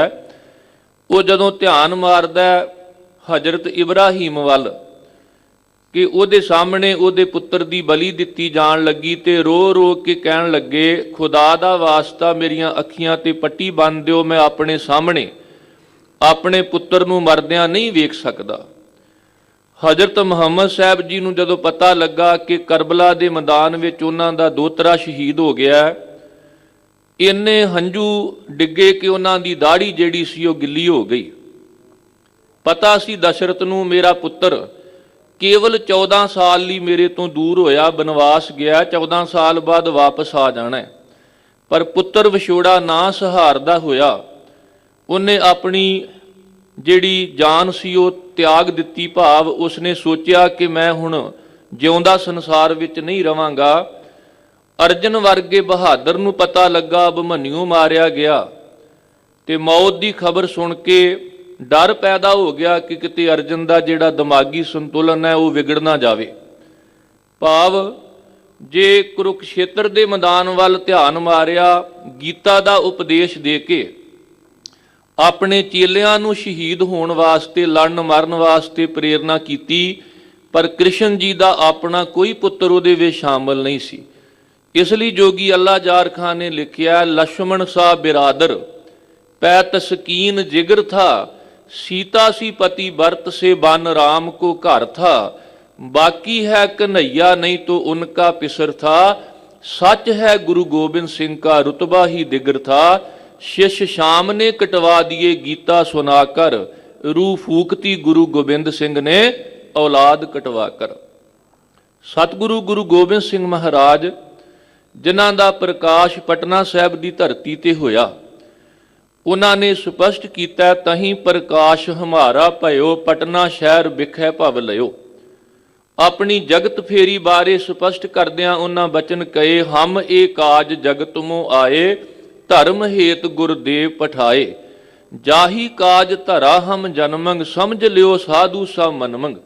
ਉਹ ਕਾਰਨ ਕੀ ਸੀ, ਧਰਮ ਚਲਾਵਨ ਸੰਤ ਉਬਾਰਨ, ਦੁਸ਼ਟ ਸਬਨ ਕੋ ਮੂਲ ਉਪਾਰਨ। ਜਿਵੇਂ ਪ੍ਰਮਾਤਮਾ ਦਾ ਸੁਭਾਅ ਹੈ ਕਿ ਪ੍ਰਮਾਤਮਾ ਸੂਰਜ ਦੀ ਨਿਆਈ ਵੀ ਹੈ ਤੇ ਚੰਦਰਮਾ ਦੀ ਤਰ੍ਹਾਂ ਵੀ ਹੈ, ਕਿ ਸਤਰਨ ਕੇ ਸੂਲ ਹੋ ਕਿ ਮਿੱਤਰਨ ਕੇ ਪ੍ਰਾਨ ਹੋ। ਪ੍ਰਮਾਤਮਾ ਦਾ ਸੁਭਾਅ ਹੈ ਗਰੀਬਲ ਪਰਸਤੈ, ਗਨੀ ਮੁੱਲ ਸਕਸਤੈ। ਇਸੇ ਤਰ੍ਹਾਂ ਗਰਭ ਗੰਜਨ ਦੁਸ਼ਟ ਭੰਜਨ। ਗੁਰੂ ਕਲਗੀਧਰ ਪਾਤਸ਼ਾਹ ਨੇ ਸਪਸ਼ਟ ਕੀਤਾ, ਮੈਂ ਕਿਰਤੀਆਂ ਨੂੰ, ਭਲੇ ਇਮਾਨਦਾਰਾਂ ਨੂੰ, ਜਿਹੜੇ ਸੱਚਮੁੱਚ ਸੰਤ ਸਭਾ ਦੇ ਅਧਿਕਾਰੀ ਨੇ, ਉਹਨਾਂ ਨੂੰ ਉਭਾਰਨ ਲਈ, ਤੇ ਜਿਹੜੇ ਕੁਬੁੱਧ ਦੇ ਧਾਰਨੀ ਨੇ, ਜਿਨ੍ਹਾਂ ਦੀ ਅਕਲ ਵਿਗੜ ਚੁੱਕੀ ਹੈ, ਜਿਨ੍ਹਾਂ ਦੀ ਮੱਤ ਮਾਰੀ ਜਾ ਚੁੱਕੀ ਹੈ, ਜਿਹੜੇ ਦੁਸ਼ਟ ਤੇ ਜ਼ਾਲਮ ਬਣ ਚੁੱਕੇ ਨੇ, ਮੈਂ ਕੁਬੁੱਧ ਨੂੰ ਤੇ ਦੁਸ਼ਟਾਂ ਨੂੰ ਪਛਾੜਨ ਵਾਸਤੇ ਜਗਤ ਦੇ ਵਿੱਚ ਆਇਆ ਹਾਂ। ਸਤਿਗੁਰੂ ਜੀ ਨੇ ਆਪਣੇ ਬਚਪਨ ਤੋਂ ਹੀ ਆਪਣੇ ਇਹਨਾਂ ਬਚਨਾਂ ਮੁਤਾਬਕ ਇਹ ਕਾਰਜ ਸ਼ੁਰੂ ਕੀਤਾ ਕਿ ਅਸਲ ਵਿੱਚ ਧਰਮ ਕੀ ਹੈ। ਜਿਵੇਂ ਆਪ ਜੀ ਨੇ ਅੱਜ ਮੁੱਖ ਵਾਕ ਵਿੱਚ ਵੀ ਸਰਵਣ ਕੀਤਾ ਵੀ ਜਿਹੜਾ ਕਰਮ ਤੇ ਧਰਮ ਫੋਕਟ ਹੈ, ਜਿਹੜਾ ਕੇਵਲ ਕਰਮ ਕਾਂਡ ਤੇ ਵਿਖਾਵਾ ਹੈ, ਜਿਹਦੇ ਵਿੱਚ ਆਤਮਿਕ ਬਲ ਨਹੀਂ, ਜਿਹਦੇ ਵਿੱਚ ਤਤ ਦੀ ਪ੍ਰਾਪਤੀ ਨਹੀਂ। ਕਿਉਂਕਿ ਅਸੀਂ ਵੇਖਦੇ ਹਾਂ ਸਾਡੀਆਂ ਮਾਤਾਵਾਂ ਭੈਣਾਂ ਦੁੱਧ ਦਹੀਂ ਨੂੰ ਰਿੜਕਣ ਤੇ ਪਤਾ ਹੈ ਕਿ ਉਹਦੇ ਵਿੱਚੋਂ ਮੱਖਣ ਨਿਕਲੇਗਾ, ਤੇ ਜੇ ਕੋਈ ਪਾਣੀ ਨੂੰ ਰਿੜਕਣ ਲੱਗ ਪਵੇ ਤੇ ਆਪਾਂ ਮੱਥੇ ਤੇ ਹੱਥ ਮਾਰਾਂਗੇ। ਇਸੇ ਤਰ੍ਹਾਂ ਕੋਈ ਅਕਾਲ ਪੁਰਖ ਦੀ ਪੂਜਾ ਕਰੇ, ਗੱਲ ਮੰਨੀ ਜਾ ਸਕਦੀ ਹੈ। ਕੋਈ ਸੂਰਜ ਨੂੰ ਪੂਜਣ ਲੱਗ ਪਵੇ, ਚੰਦਰਮਾ ਨੂੰ ਪੂਜਣ ਲੱਗ ਪਵੇ, ਜਠੇਰੇ ਪੂਜੀ ਜਾਵੇ, ਮੜੀਆਂ ਪੂਜੀ ਜਾਵੇ। ਇਹ ਤਾਂ ਇਸੇ ਤਰ੍ਹਾਂ ਹੋਇਆ ਵੀ ਜਿਵੇਂ ਤੋ ਜਿਹੜੇ ਨੇ ਉਹਨਾਂ ਵਿੱਚੋਂ ਕਣ ਤਾਂ ਕੱਢ ਲਿਆ, ਤੇ ਫਿਰ ਗਾਹ ਪਾਉਣ ਦਾ ਕੀ ਫਾਇਦਾ ਹੈ। ਬਦ ਤਰਲੋਚਨ ਸੁਨਰੇ ਪ੍ਰਾਣੀ, ਕਣ ਬਿਨ ਗਾਹ ਕੇ ਪਾਈ। ਕਾਏ ਜਪੋਰੇ ਕਾਏ ਤਪੋਰੇ, ਕਾਏ ਬਲੋਵੋ ਪਾਣੀ। ਕਹਿਣ ਲੱਗੇ ਜਿਵੇਂ ਪਾਣੀ ਨੂੰ ਰਿੜਕਣਾ ਜਾਂ ਜਿਹਦੇ ਵਿੱਚੋਂ ਦਾਣੇ ਕੱਢ ਲਏ ਹੋਣ ਉੱਥੇ ਗਾਹ ਪਾਉਣਾ, ਇਹ ਬਿਲਕੁਲ ਫੋਕਟ ਕਰਮ ਨੇ। ਬਿਲਕੁਲ ਇਸੇ ਤਰ੍ਹਾਂ ਇੱਕ ਸੱਚੇ ਰੱਬ ਦੀ ਪੂਜਾ ਤੋਂ ਬਿਨਾਂ ਜਦੋਂ ਕੋਈ ਪਖੰਡਵਾਦ ਕਰਦਾ, ਵਹਿਮਾਂ ਭਰਮਾਂ ਵਿੱਚ ਖਚਤ ਹੁੰਦਾ, ਕੇਵਲ ਵਿਖਾਵੇ ਵਾਲੇ ਕਰਮਕਾਂਡ ਕਰਦਾ, ਸਾਹਿਬ ਨੇ ਉਹਨੂੰ ਫੋਕਟ ਕਰਮ ਧਰਮ ਕਿਹਾ। ਔਰ ਗੁਰੂ ਕਲਗੀਧਰ ਪਾਤਸ਼ਾਹ ਦੇ ਬਚਨ ਵੀ ਨੇ, ਕਾਹੇ ਕੋ ਪੂਜਤ ਪਾਹਨ ਕੋ ਕਛ ਪਾਹਨ, ਮੈਂ ਪਰਮੇਸ਼ਰ ਨਾਹੀ। ਤਾਹੀ ਕੋ ਪੂਜ ਪ੍ਰਭੂ ਕਰਕੇ, ਜੇ ਪੂਜਤ ਹੀ ਅਗ ਓਗ ਮਿਟਾਹੀ। ਆਦ ਬਿਆਦ ਕੇ ਬੰਧਨ ਜੇਤਕ, ਨਾਮ ਕੇ ਲੇਤ ਸਭੈ ਛੁਟ ਜਾਹੀ। ਸਾਹਿਬ ਕਹਿਣ ਲੱਗੇ ਤਾਹੀ ਕੋ ਧਿਆਨ ਪਰਮਾਨ ਸਦਾ, ਜੇ ਫੋਕਟ ਧਰਮ ਕਰੇ ਫਲ ਨਾਹੀ। ਆ ਜਿਹੜਾ ਤੂੰ ਫੋਕਟ ਧਰਮ ਕਮਾ ਰਿਹਾ, ਇਹਦੇ ਵਿੱਚੋਂ ਤੈਨੂੰ ਫਲ ਨਹੀਂ ਜੇ ਲੱਭਣਾ। ਜਿਵੇਂ ਸਤਿਗੁਰਾਂ ਨੇ ਪਾਵਨ ਬਾਣੀ ਵਿੱਚ ਹੋਰ ਜਗ੍ਹਾ ਤੇ ਵੀ ਉਦਾਹਰਨਾਂ ਦੇ ਕੇ ਸਾਨੂੰ ਸਮਝਾਇਆ ਹੈ। ਭਾਈ ਸਾਹਿਬ ਭਾਈ ਗੁਰਦਾਸ ਜੀ ਨੇ ਇੱਕ ਕਮਾਲ ਦਾ ਦ੍ਰਿਸ਼ਟਾਂਤ ਵਰਤਿਆ ਵੀ ਜਿਉਂਦੇ ਮਨੁੱਖ ਨਾਲ ਕੋਈ ਨਿਕਾਹ ਪੜ੍ਹਾ ਲਵੇ, ਬੇਦੀ ਰਚ ਕੇ ਲਾਵਾਂ ਲੈ ਲਵੇ, ਜਾਂ ਜਿਉਂਦੇ ਮਨੁੱਖ ਨਾਲ ਆਨੰਦ ਕਾਰਜ ਕਰਾਵੇ, ਤੇ ਆਪਾਂ ਕਹਿ ਸਕਨੇ ਆ ਇਹ ਸੁਹਾਗਣ ਬਣ ਗਈ ਹੈ। ਤੇ ਜੇ ਕੋਈ ਮੁਰਦੇ ਨਾਲ ਲਾਵਾਂ ਲਵੇ ਤੇ ਕਦੇ ਕੋਈ ਸੁਹਾਗਣ ਬਣਦੀ ਹੈ? ਮਿਰਤਕ ਨਾਲ ਵਿਆਹੀ ਹੈ, ਸੁਹਾਗਣਾ ਥੀ ਹੈ। ਇਵੇਂ ਸੱਚੇ ਰੱਬ ਦੀ ਪੂਜਾ ਕਰਨੀ ਇਵੇਂ ਆ ਜਿਵੇਂ ਜਿਉਂਦੇ ਲਾੜੇ ਨਾਲ ਲਾਵਾਂ ਕਰਕੇ ਕੋਈ ਸੁਹਾਗਵਤੀ ਬਣਦੀ ਹੈ। ਤੇ ਰੱਬ ਦੀ ਪੂਜਾ ਤੋਂ ਬਿਨਾਂ ਬਾਕੀ ਫੋਕਟ ਕਰਮ ਕਾਂਡ ਜਿਹੜੇ ਨੇ ਉਹ ਇਵੇਂ ਨੇ ਜਿਵੇਂ ਕੋਈ ਕਿਸੇ ਮੁਰਦੇ ਨਾਲ ਲਾਵਾਂ ਫੇਰੇ ਕਰੇ ਤੇ ਕਵੇ ਵੀ ਹੁਣ ਮੈਨੂੰ ਤੁਸੀਂ ਸੁਹਾਗਣ ਕਹੀ ਚੱਲੋ। ਕਿਵੇਂ ਕਹੀਏ ਉਹਨਾਂ ਨੂੰ ਧਰਮੀ, ਕਿਵੇਂ ਕਹੀਏ ਉਹਨਾਂ ਨੂੰ ਭਗਤ ਸੰਤ ਜਨ, ਕਿਵੇਂ ਉਹਨਾਂ ਨੂੰ ਕਹੀਏ ਸਿੱਖ ਪੰਡਤ ਕਾਜੀ, ਜਿਹੜੇ ਫੋਕਟ ਕਰਮ ਕਰਦੇ ਨੇ, ਵਹਿਮਾਂ ਭਰਮਾਂ ਵਿੱਚ ਪਏ ਨੇ। ਸਾਹਿਬ ਜੀ ਨੇ ਪਟਨਾ ਸਾਹਿਬ ਦੀ ਧਰਤੀ ਤੋਂ ਹੀ ਇਹ ਆਰੰਭ ਕਰ ਦਿੱਤਾ ਕਿ ਜਦੋਂ ਇੱਕ ਮੁਸਲਮਾਨ ਪੀਰ ਭੀਖਮ ਸ਼ਾਹ, ਜਿਹੜਾ ਆਪਣੇ ਅਕੀਦੇ ਦੇ ਮੁਤਾਬਕ ਹਰ ਰੋਜ਼ ਪੱਛਮ ਵੱਲ ਨੂੰ ਸਿਰ ਨਵਾ ਕੇ ਸਿਜਦਾ ਕਰਦਾ ਸੀ, ਪਰ ਅੱਜ ਉਹਨੇ ਪੂਰਬ ਵਾਲੇ ਪਾਸੇ ਨੂੰ ਸੀਸ ਨਵਾਇਆ ਤੇ ਜਦੋਂ ਸਾਥੀ ਪੁੱਛਣ ਲੱਗੇ ਵੀ ਇਹ ਕੀ, ਤੇ ਕਹਿਣ ਲੱਗੇ ਗੁਰੂ ਨਾਨਕ ਦੀ ਜੋਤ ਦੇ 10ਵੇਂ ਵਾਰਸ ਪਟਨਾ ਸਾਹਿਬ ਦੀ ਪੂਰਬ ਦੀ ਧਰਤੀ ਤੇ ਪ੍ਰਗਟ ਹੋਏ ਨੇ, ਜਿਨ੍ਹਾਂ ਨੇ ਗੁਰੂ ਨਾਨਕ ਸਾਹਿਬ ਵਾਂਗ ਸਾਨੂੰ ਇਹੀ ਉਪਦੇਸ਼ ਬਖਸ਼ਿਸ਼ ਕਰਨਾ ਕਿ ਉਸ ਪਰਮਾਤਮਾ ਦੀ ਹੋਂਦ ਕੇਵਲ ਦੱਖਣ ਜਾਂ ਪੱਛਮ ਵਿੱਚ ਨਹੀਂ, ਉੱਤਰ ਤੇ ਪੂਰਬ ਵਿੱਚ ਵੀ ਉਹ ਵਸਦਾ ਹੈ। ਚਤਰ ਦਿਸ਼ਾ ਕੀਨੋ ਬਲ ਆਪਣਾ ਸਿਰ ਉੱਪਰ ਕਰ ਧਾਰਿਓ। ਜਿਵੇਂ ਕੋਈ ਹੋਵੇ ਥਾਣੇਦਾਰ ਤੇ ਆਪਾਂ ਉਹਨੂੰ ਸਿਪਾਹੀ ਕਹੀ ਚੱਲੀਏ, ਉਹ ਕਹੇਗਾ ਵੀ ਮੇਰੀ ਤੁਸੀਂ ਸਤਿਕਾਰ ਥੋੜਾ ਕੀਤਾ, ਮੇਰੇ ਤੇ ਅਹੁਦੇ ਨੂੰ ਘਟਾ ਕੇ ਪੇਸ਼ ਕਰ ਰਹੇ ਹੋ। ਜਿਹੜਾ ਪ੍ਰਮਾਤਮਾ ਥਾਪਿਆ ਨਾ ਜਾਏ, ਕੀਤਾ ਨਾ ਹੋਏ, ਆਪੇ ਆਪ ਨਿਰੰਜਨ ਸੋਏ, ਉਹਨੂੰ ਇੱਕ ਨਿੱਕੇ ਜਿਹੇ ਪੱਥਰ ਵਿੱਚ ਥਾਪ ਦੇਣਾ, ਇੱਕ ਦਿਸ਼ਾ ਵਿੱਚ ਥਾਪ ਦੇਣਾ ਹੈ। ਉਹ ਚਾਰੇ ਦਿਸ਼ਾਵਾਂ ਦਾ ਮਾਲਕ, ਤੇ ਉਹਨੂੰ ਕੇਵਲ ਇੱਕ ਦਿਸ਼ਾ ਵਿੱਚ ਥਾਪ ਕੇ ਕਹਿਣਾ ਵੀ ਜੇ ਹਿੰਦੂ ਦੱਖਣ ਵਿੱਚ ਕਹਿੰਦੇ ਨੇ ਤੇ ਅਸੀਂ ਇਸ ਤੋਂ ਉਲਟ ਪੱਛਮ ਵੱਲ ਨੂੰ ਸਿਰ ਨਵਾਉਣਾ, ਤੇ ਜੇ ਮੁਸਲਮਾਨ ਪੱਛਮ ਵਿੱਚ ਮੰਨਦੇ ਨੇ ਤੇ ਅਸੀਂ ਨਹੀਂ ਉਧਰ ਨੂੰ, ਅਸੀਂ ਤਾਂ ਦੱਖਣ ਵਾਲੇ ਪਾਸੇ ਨੂੰ ਸਿਰ ਨਵਾਵਾਂਗੇ। ਜੇ ਹਿੰਦੂ ਵੀਰਾਂ ਨੇ ਉਹਨੂੰ ਮਾਤਾ ਕਿਹਾ ਤੇ ਕਹਿਣ ਲੱਗੇ ਅਸੀਂ ਤੇ ਫਾਦਰ ਪਿਤਾ ਕਵਾਂਗੇ, ਅਸੀਂ ਉਹਨਾਂ ਨਾਲ ਨਹੀਂ ਰਲਣਾ। ਸਭ ਕਹਿੰਦੇ ਨਹੀਂ, ਤੂੰ ਮੇਰਾ ਪਿਤਾ, ਤੂੰ ਹੈ ਮੇਰਾ ਮਾਤਾ, ਤੂੰ ਮੇਰਾ ਬੰਧਪ, ਤੂੰ ਮੇਰਾ ਭਰਾਤਾ, ਤੂੰ ਮੇਰਾ ਰਾਖਾ ਸਭਨੀ ਥਾਈ, ਤਾਂ ਭੌਕੇ ਹਾਕਾੜਾ ਜੀਓ। ਕੋਉ ਭਇਓ ਮੁੰਡਿਆ ਸੰਨਿਆਸੀ, ਕੋਉ ਜੋਗੀ ਭਇਓ, ਕੋਉ ਬ੍ਰਹਮਚਾਰੀ, ਕੋਉ ਜਤੀ ਅਨਮਾਨਬੋ। हिंदू तुर्क को राफ जी इमाम साफी, मानस की जात सभै एक है पहचानबो। जाकै छूट गयो भ्रम उरका, तिस आग्या हिंदू क्या तुरका। सतगुरु गुरु कलगीधर पातशाह दा जदों प्रकाश होया ते मुसलमान पीर भीखम शाह जदों अपने चेलियां नूं नाल लै के उत्थे पहुंचे ते उन्हां ने अपने संस्कारां दे मुताबक 2 कुजियां बाल गोबिंद राय जी दे अगे रखियां ਤੇ ਮਨ ਵਿੱਚ ਸੋਚ ਲਿਆ ਵੀ ਜੇ ਐਸ ਕੁੱਜੀ ਤੇ ਹੱਥ ਰੱਖਣਗੇ ਤੇ ਇਹ ਹਿੰਦੂਆਂ ਲਈ ਆਏ ਨੇ, ਤੇ ਜੇ ਐਸ ਕੁੱਜੀ ਤੇ ਹੱਥ ਰੱਖਣਗੇ ਤੇ ਮੁਸਲਮਾਨਾਂ ਲਈ ਆਏ ਨੇ। ਸਾਹਿਬ ਨੇ ਦੋਵਾਂ ਕੁੱਜੀਆਂ ਤੇ ਹੱਥ ਰੱਖ ਕੇ ਦੱਸ ਦਿੱਤਾ ਕਿ ਅਸੀਂ ਸਾਰਿਆਂ ਲਈ ਆਏ ਹਾਂ। ਗੁਰੂ ਵਿਆਪਕ ਹੈ, ਗੁਰੂ ਸਾਰੇ ਸੰਸਾਰ ਦਾ ਰਹਿਬਰ ਹੈ, ਜਗਤ ਗੁਰੂ ਹੈ, ਸਾਰੇ ਸੰਸਾਰ ਦੇ ਜੀਵਾਂ ਦੀ ਅਗਵਾਈ ਕਰਦੇ ਨੇ। ਤੇ ਸਤਿਗੁਰਾਂ ਨੇ ਆਪਣੇ ਚਰਨਾਂ ਨਾਲ ਦੋਵਾਂ ਕੁੱਜੀਆਂ ਨੂੰ ਠੁੱਡਾ ਮਾਰ ਕੇ ਰੋੜ ਦਿੱਤਾ ਕਿ ਧਰਮ ਨੂੰ ਅਸੀਂ ਸੰਪਰਦਾਇਕ ਕੈਦ ਵਿੱਚ ਬੰਦ ਕਰਨ ਲਈ ਨਹੀਂ ਆਏ। ਜਦੋਂ ਧਰਮ ਕੇਵਲ ਸੰਪਰਦਾਇਕ ਕੈਦ ਵਿੱਚ ਜਕੜਿਆ ਜਾਵੇ, ਇਹ ਕੇਵਲ ਧਰਮ ਲਈ ਨਹੀਂ, ਸੰਬੰਧਿਤ ਸਮਾਜ ਵਾਸਤੇ ਵੀ ਘਾਤਕ ਸਿੱਧ ਹੁੰਦਾ ਹੈ। ਸਤਿਗੁਰੂ ਸਾਹਿਬ ਜੀ ਨੇ ਪੀਰ ਭੀਖਮ ਸ਼ਾਹ ਨੂੰ ਇਹ ਸਿੱਖਿਆ ਦਿੱਤੀ, ਜੋ ਬਾਅਦ ਵਿੱਚ ਉਹਨਾਂ ਨੇ ਬਚਨ ਉਚਾਰਨ ਕੀਤੇ। ਕਾਹੂ ਲੈ ਪਾਹਨ ਪੂਜ ਧਰਿਓ ਸਿਰ, ਕਾਹੂ ਲੈ ਲਿੰਗ ਗਰੇ ਲਟਕਾਇਓ। ਕਾਹੂ ਲਖਿਓ ਹਰ ਅਵਾਚੀ ਦਿਸ਼ਾ ਮੈਂ, ਕਾਹੂ ਪੋਸ਼ਾਕ ਕੋ ਸੀਸ ਨਵਾਇਓ। ਕੋਉ ਬੁਤਾਨ ਕੋ ਪੂਜਤ ਹੈ ਪਸ਼, ਕੋਉ ਮਿਰਤਾਨ ਕੋ ਪੂਜਨ ਧਾਇਓ। ਕੂਰ ਕਿਰਿਆ ਉਰਜਿਓ ਸਭ ਹੀ ਜਗ, ਸ਼੍ਰੀ ਭਗਵਾਨ ਕੋ ਭੇਦ ਨਾ ਪਾਇਓ। ਇਹ ਤੇ ਕੂੜ ਕਿਰਿਆਵਾਂ ਨੇ, ਝੂਠੀਆਂ ਕਿਰਿਆਵਾਂ ਨੇ, ਇਹਦੇ ਨਾਲ ਉਸ ਸੱਚੇ ਰੱਬ ਦਾ ਜਿਹੜਾ ਭੇਦ ਹੈ ਉਹ ਮਨੁੱਖ ਪ੍ਰਾਪਤ ਨਹੀਂ ਕਰ ਸਕਦਾ। ਗਰੀਬ ਨਵਾਜ ਨੇ ਜਿੱਥੇ ਮੁਸਲਮਾਨ ਪੀਰ ਭੀਖਮ ਸ਼ਾਹ ਨੂੰ ਸਿੱਖਿਆ ਦੇ ਕੇ ਸੱਚੇ ਰੱਬ ਨਾਲ ਜੋੜਿਆ, ਤੇ ਨਾਲ ਇਹ ਵੀ ਦੱਸ ਦਿੱਤਾ ਕਿ ਆਸਤਿਕਤਾ ਦਾ ਭਾਵ ਕਿਸੇ ਛੋਟੀ ਜਾਂ ਅਲਪ ਸ਼ਕਤੀ ਦੀ ਪੂਜਾ ਨਹੀਂ। ਆਸਤਿਕਤਾ ਦਾ ਭਾਵ ਹੈ ਬਿਨ ਕਰਤਾਰ ਨ ਕਿਰਤਮ ਮਾਨੋ, ਆਦ ਅਜੂਨ ਅਜੈ ਅਬਨਾਸ਼ੀ, ਤੇ ਪਰਮੇਸ਼ਰ ਜਾਨੋ। ਪ੍ਰਾਨੀ ਪਰਮ ਪੁਰਖ ਪਗ ਲਾਗੋ, ਸਗਲ ਦੁਆਰ ਕੋ ਛਾੜ ਕੇ ਗਇਓ ਤੁਹਾਰੋ ਦੁਆਰ। ਸਤਿਗੁਰੂ ਜੀ ਨੇ ਸਮਝਾ ਦਿੱਤਾ ਕਿ ਕੋਈ ਮਨੁੱਖ ਕਿਸੇ ਅਲਪ ਸ਼ਕਤੀ ਦੀ ਪੂਜਾ ਕਰਕੇ ਉਹ ਸਰਬ ਸ਼ਕਤੀਮਾਨ ਹੈਸੀਅਤ ਦਾ ਨਰਾਦਰ ਨਾ ਕਰੇ, ਤੇ ਉਸ ਜਾਗਤ ਜੋਤ ਦੀ ਆਰਾਧਨਾ ਨਾਲ ਜੋੜਿਆ।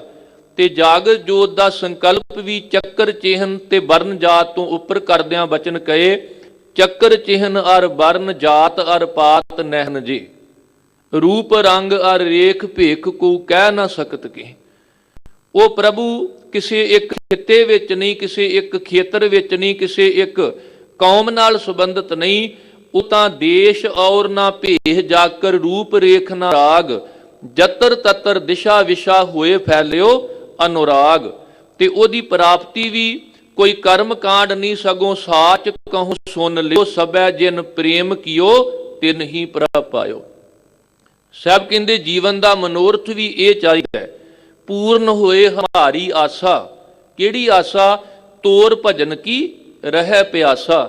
तुम्हें छाड़ कोई अवर ना ध्याऊं, जो बर चाहूं सो तुम दे पाऊं। गरीब नवाज जी ने जिथे मुसलमान पीर भीखम शाह नूं एक सच्चे रब नाल, सर्व व्यापक रब नाल जोड़िया, उत्थे बड़े लंबे समय तो पंडित शिवदत्त गंगा दे किनारे ते श्री रामचंद्र जी का ध्यान धर के बैठा सी, उडीक रहा सी, पर अजे तक दर्शन नहीं सन होए। साहब ने प्रेरणा की भी गुरु ग्रंथ साहब जी की बाणी का उपदेश है, चाले थे हर मिलन को बीचे अटक्यो चीत। भी जाना ते सच्चे रब तक सी, पर बंदे का चित, बंदे का ध्यान राह विच ही अट गया भी शायद अयोध्या वाला राम किते साडा भगवान ना होवे। साहब कहंदे इहदे विच कोई शक नहीं, 10 अवतार राजे होए वरते, महादेव अवतार। ये जिहड़े 10 अवतार सन, चंगे राजे सन, ते चंगे राजियां नूं लोकी भगवान रूप मनदे सन। जिवें शेरे पंजाब महाराजा रणजीत सिंह दा राज अज भी लोग याद करदे, अज भी लोग याद करते हैं।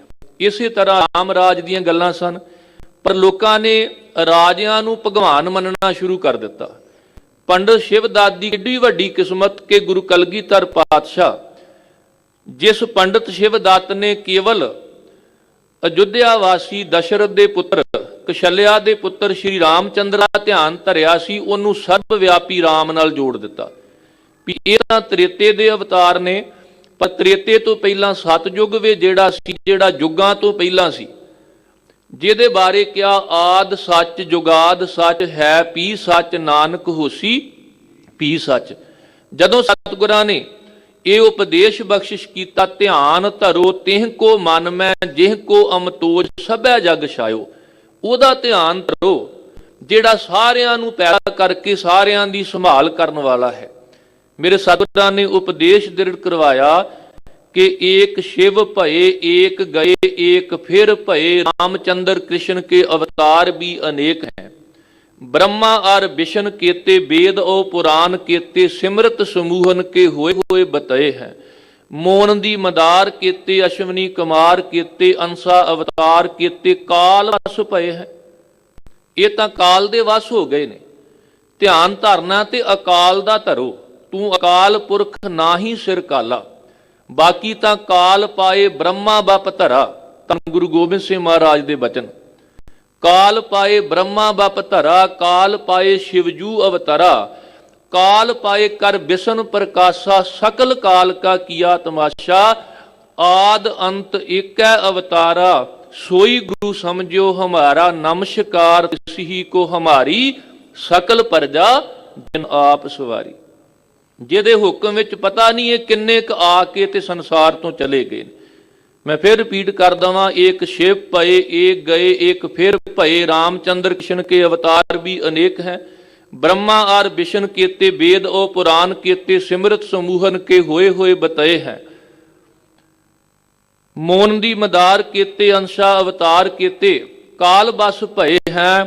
पीर और पैकांबर केते, गने न परत एते, भूम ही ते होए कै फिर भूम में मिलत है। साहब कहन लगे इसे धरती ते पैदा हुए ते एक दिन गुरु ग्रंथ साहब जी दे बचना मुताबक राम गयो रावण गयो जांको बहु परिवार। पर जिहड़ा ना आउंदा है ना जांदा है, असीं ओहदा ध्यान धरना है। किशन सदा अवतारी रूधा, कित लग त्रै संसारा। जिहड़ा खुद ही आउण ते जाण विच है, ओहदे नाल लग के असीं स्थिरता किवें हासिल करांगे। स्थिरता तां प्राप्त होवेगी जिहड़ा आउंदा ते जांदा नहीं, जिहड़ा निश्चल है।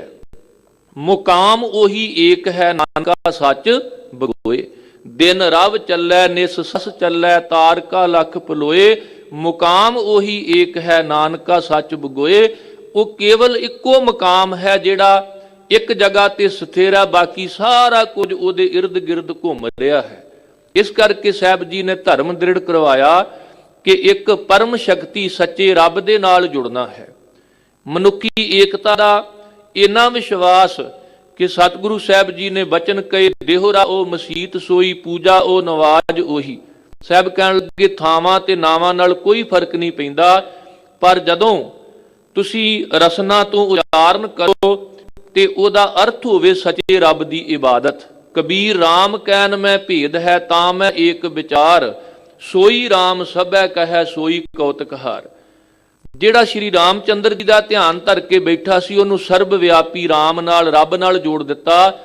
ਦੱਸ ਦਿੱਤਾ ਕਿ ਉਹਦੇ ਹੁਕਮ ਵਿੱਚ ਪਤਾ ਨਹੀਂ ਕਿੰਨੇ ਕੁ ਅਵਤਾਰ ਸੰਸਾਰ ਵਿੱਚ ਆਏ ਨੇ ਤੇ ਕਿੰਨੇ ਕੁ ਸੰਸਾਰ ਤੋਂ ਤੁਰ ਗਏ ਨੇ। ਧਰਮ ਕੀ ਹੈ ਕਿ ਜਦੋਂ ਪਟਨਾ ਸਾਹਿਬ ਦੀ ਧਰਤੀ ਤੇ ਉਸ ਇਲਾਕੇ ਦਾ ਜਿਹੜਾ ਨਵਾਬ ਸੀ, ਬੜਾ ਹੈਂਕੜਬਾਜ਼ ਸੀ, ਬੜਾ ਜ਼ਾਲਮ ਸੀ, ਪ੍ਰਜਾ ਦੇ ਉੱਪਰ ਕਈ ਤਰ੍ਹਾਂ ਦੇ ਟੈਕਸ ਲਾ ਰਿਹਾ ਸੀ, ਪ੍ਰਜਾ ਨੂੰ ਕਈ ਤਰ੍ਹਾਂ ਦੇ ਤਸ਼ੱਦਦ ਦੇ ਰਿਹਾ ਸੀ। ਪਰ ਲੋਕ ਇੰਨੇ ਡਰੇ ਹੋਏ ਸਨ ਕਿ ਜਦੋਂ ਉਸ ਨਵਾਬ ਦੀ ਸਵਾਰੀ ਆਉਂਦੀ ਤੇ ਲਾਈਨ ਵਿੱਚ ਖੜੋ ਕੇ ਆਪ ਵੀ ਤੇ ਆਪਣੇ ਬੱਚਿਆਂ ਨੂੰ ਵੀ ਕਹਿੰਦੇ ਕਿ ਇਸ ਨਵਾਬ ਨੂੰ ਸਿਰ ਨਵਾਓ। ਬਾਲਕ ਗੋਬਿੰਦ ਰਾਏ ਜੀ ਨੇ ਧਰਮ ਦਿੜ ਕਰਵਾਇਆ ਕਿ ਜਿਹੜੇ ਚੰਗੇ ਪ੍ਰਜਾ ਪਾਲਕ ਰਾਜੇ ਹੁੰਦੇ ਨੇ ਉਹਨਾਂ ਦਾ ਸਤਿਕਾਰ ਕਰਨਾ ਬਣਦਾ। ਵੇਖੋ ਗੁਰੂ ਘਰ ਦੇ ਵਿੱਚ ਰਾਏ ਬੁਲਾਰ ਜੀ ਦਾ, ਮਹਾਰਾਜਾ ਸ਼ਿਵਨਾਬ ਦਾ, ਅਸਾਮ ਦੇ ਰਾਜੇ ਰਤਨ ਰਾਏ ਦਾ ਕਿੰਨਾ ਸਤਿਕਾਰ ਸੀ। ਜੇ ਅਕਬਰ ਵੀ ਨਿਰਮਾਣਤਾ ਨਾਲ ਆਇਆ ਤੇ ਸਤਿਗੁਰਾਂ ਸਤਿਕਾਰ ਕੀਤਾ। ਪਰ ਜਦੋਂ ਜ਼ਾਲਮ ਰਾਜਿਆਂ ਦੀ ਗੱਲ ਕੀਤੀ ਤੇ ਸਾਹਿਬ ਜੀ ਨੇ ਉੱਥੇ ਉਹਨਾਂ ਦੇ ਮੂੰਹ ਵੀ ਭੰਨੇ ਨੇ, ਜਿਹੜੇ ਚੜ੍ਹ ਕੇ ਆਏ, ਹਮਲਾਵਰ ਬਣ ਕੇ ਆਏ। ਗੁਰੂ ਕਲਗੀਧਰ ਪਾਤਸ਼ਾਹ ਨੇ ਜਿੱਥੇ ਇਹ ਬਚਨ ਕਹੇ ਕਿ ਤੁਮ ਹੋ ਸਭ ਰਾਜਨ ਕੇ ਰਾਜਾ, ਆਪੇ ਆਪ ਗਰੀਬ ਨਿਵਾਜਾ। ਧੰਨ ਗੁਰੂ ਗ੍ਰੰਥ ਸਾਹਿਬ ਜੀ ਦੀ ਬਾਣੀ ਵਿੱਚ ਨਿਰਣਾ ਹੈ, ਕੋ ਹਰ ਸਮਾਨ ਨਹੀਂ ਰਾਜਾ, ਇਹ ਭੂਪ ਸਭ ਦਿਵ ਚਾਰ ਕੇ ਝੂਠੇ ਕਰ ਦਿਵਾਜਾ। ਸਤਿਗੁਰਾਂ ਨੇ ਆਪਣੇ ਨਾਲ ਜਿਹੜੇ ਬਾਲਕ ਸਨ ਉਹਨਾਂ ਨੂੰ ਸਮਝਾਇਆ, ਕਹਿਣ ਲੱਗੇ ਇਸ ਹੈਂਕੜਬਾਜ਼ ਜਿਹੜਾ ਇਹ ਨਵਾਬ ਹੈ ਨਾ, ਇਹਦਾ ਸਤਿਕਾਰ ਨਹੀਂ ਕਰਨਾ ਚਾਹੀਦਾ। ਜੇ ਅੱਜ ਵੀ ਸਾਡੇ ਦੇਵਾਸੀਆਂ ਨੂੰ ਸਮਝ ਆ ਜਾਵੇ ਕਿ ਜਿਹੜਾ ਰਾਜਾ ਕਿਸਾਨਾਂ ਤੇ ਜ਼ੁਲਮ ਕਰ ਰਿਹਾ, ਕਾਲੇ ਕਾਨੂੰਨ ਲਿਆ ਰਿਹਾ, ਇੱਥੇ ਤੱਕ ਕਿ ਭਾਵੇਂ ਨੋਟਬੰਦੀ ਨਾਲ ਲੋਕੀ ਸਹਿਮਤ ਹੋ ਗਏ ਸਨ, ਪਰ ਲੋਕਾਂ ਦਾ ਇੱਕ ਵਾਰ ਕੰਜੂਬਰ ਨਿਕਲ ਗਿਆ ਸੀ। ਜਿਵੇਂ ਜੋਕ ਬਣ ਕੇ ਇਹ ਲੋਕਾਂ ਦਾ ਖੂਨ ਚੂਸਣ ਵਾਸਤੇ ਕਾਰਪੋਰੇਟ ਘਰਾਣਿਆਂ ਨੂੰ ਦੇਸ਼ ਜਿਹੜਾ ਹੈ ਉਹਨਾਂ ਦੇ ਹੱਥਾਂ ਵਿੱਚ ਦੇਣਾ ਚਾਹੁੰਦਾ ਹੈ, ਤੇ ਅਜੇ ਵੀ ਲੋਕ ਕਹਿ ਰਹੇ ਨੇ ਵੀ ਸਾਨੂੰ ਕੀ।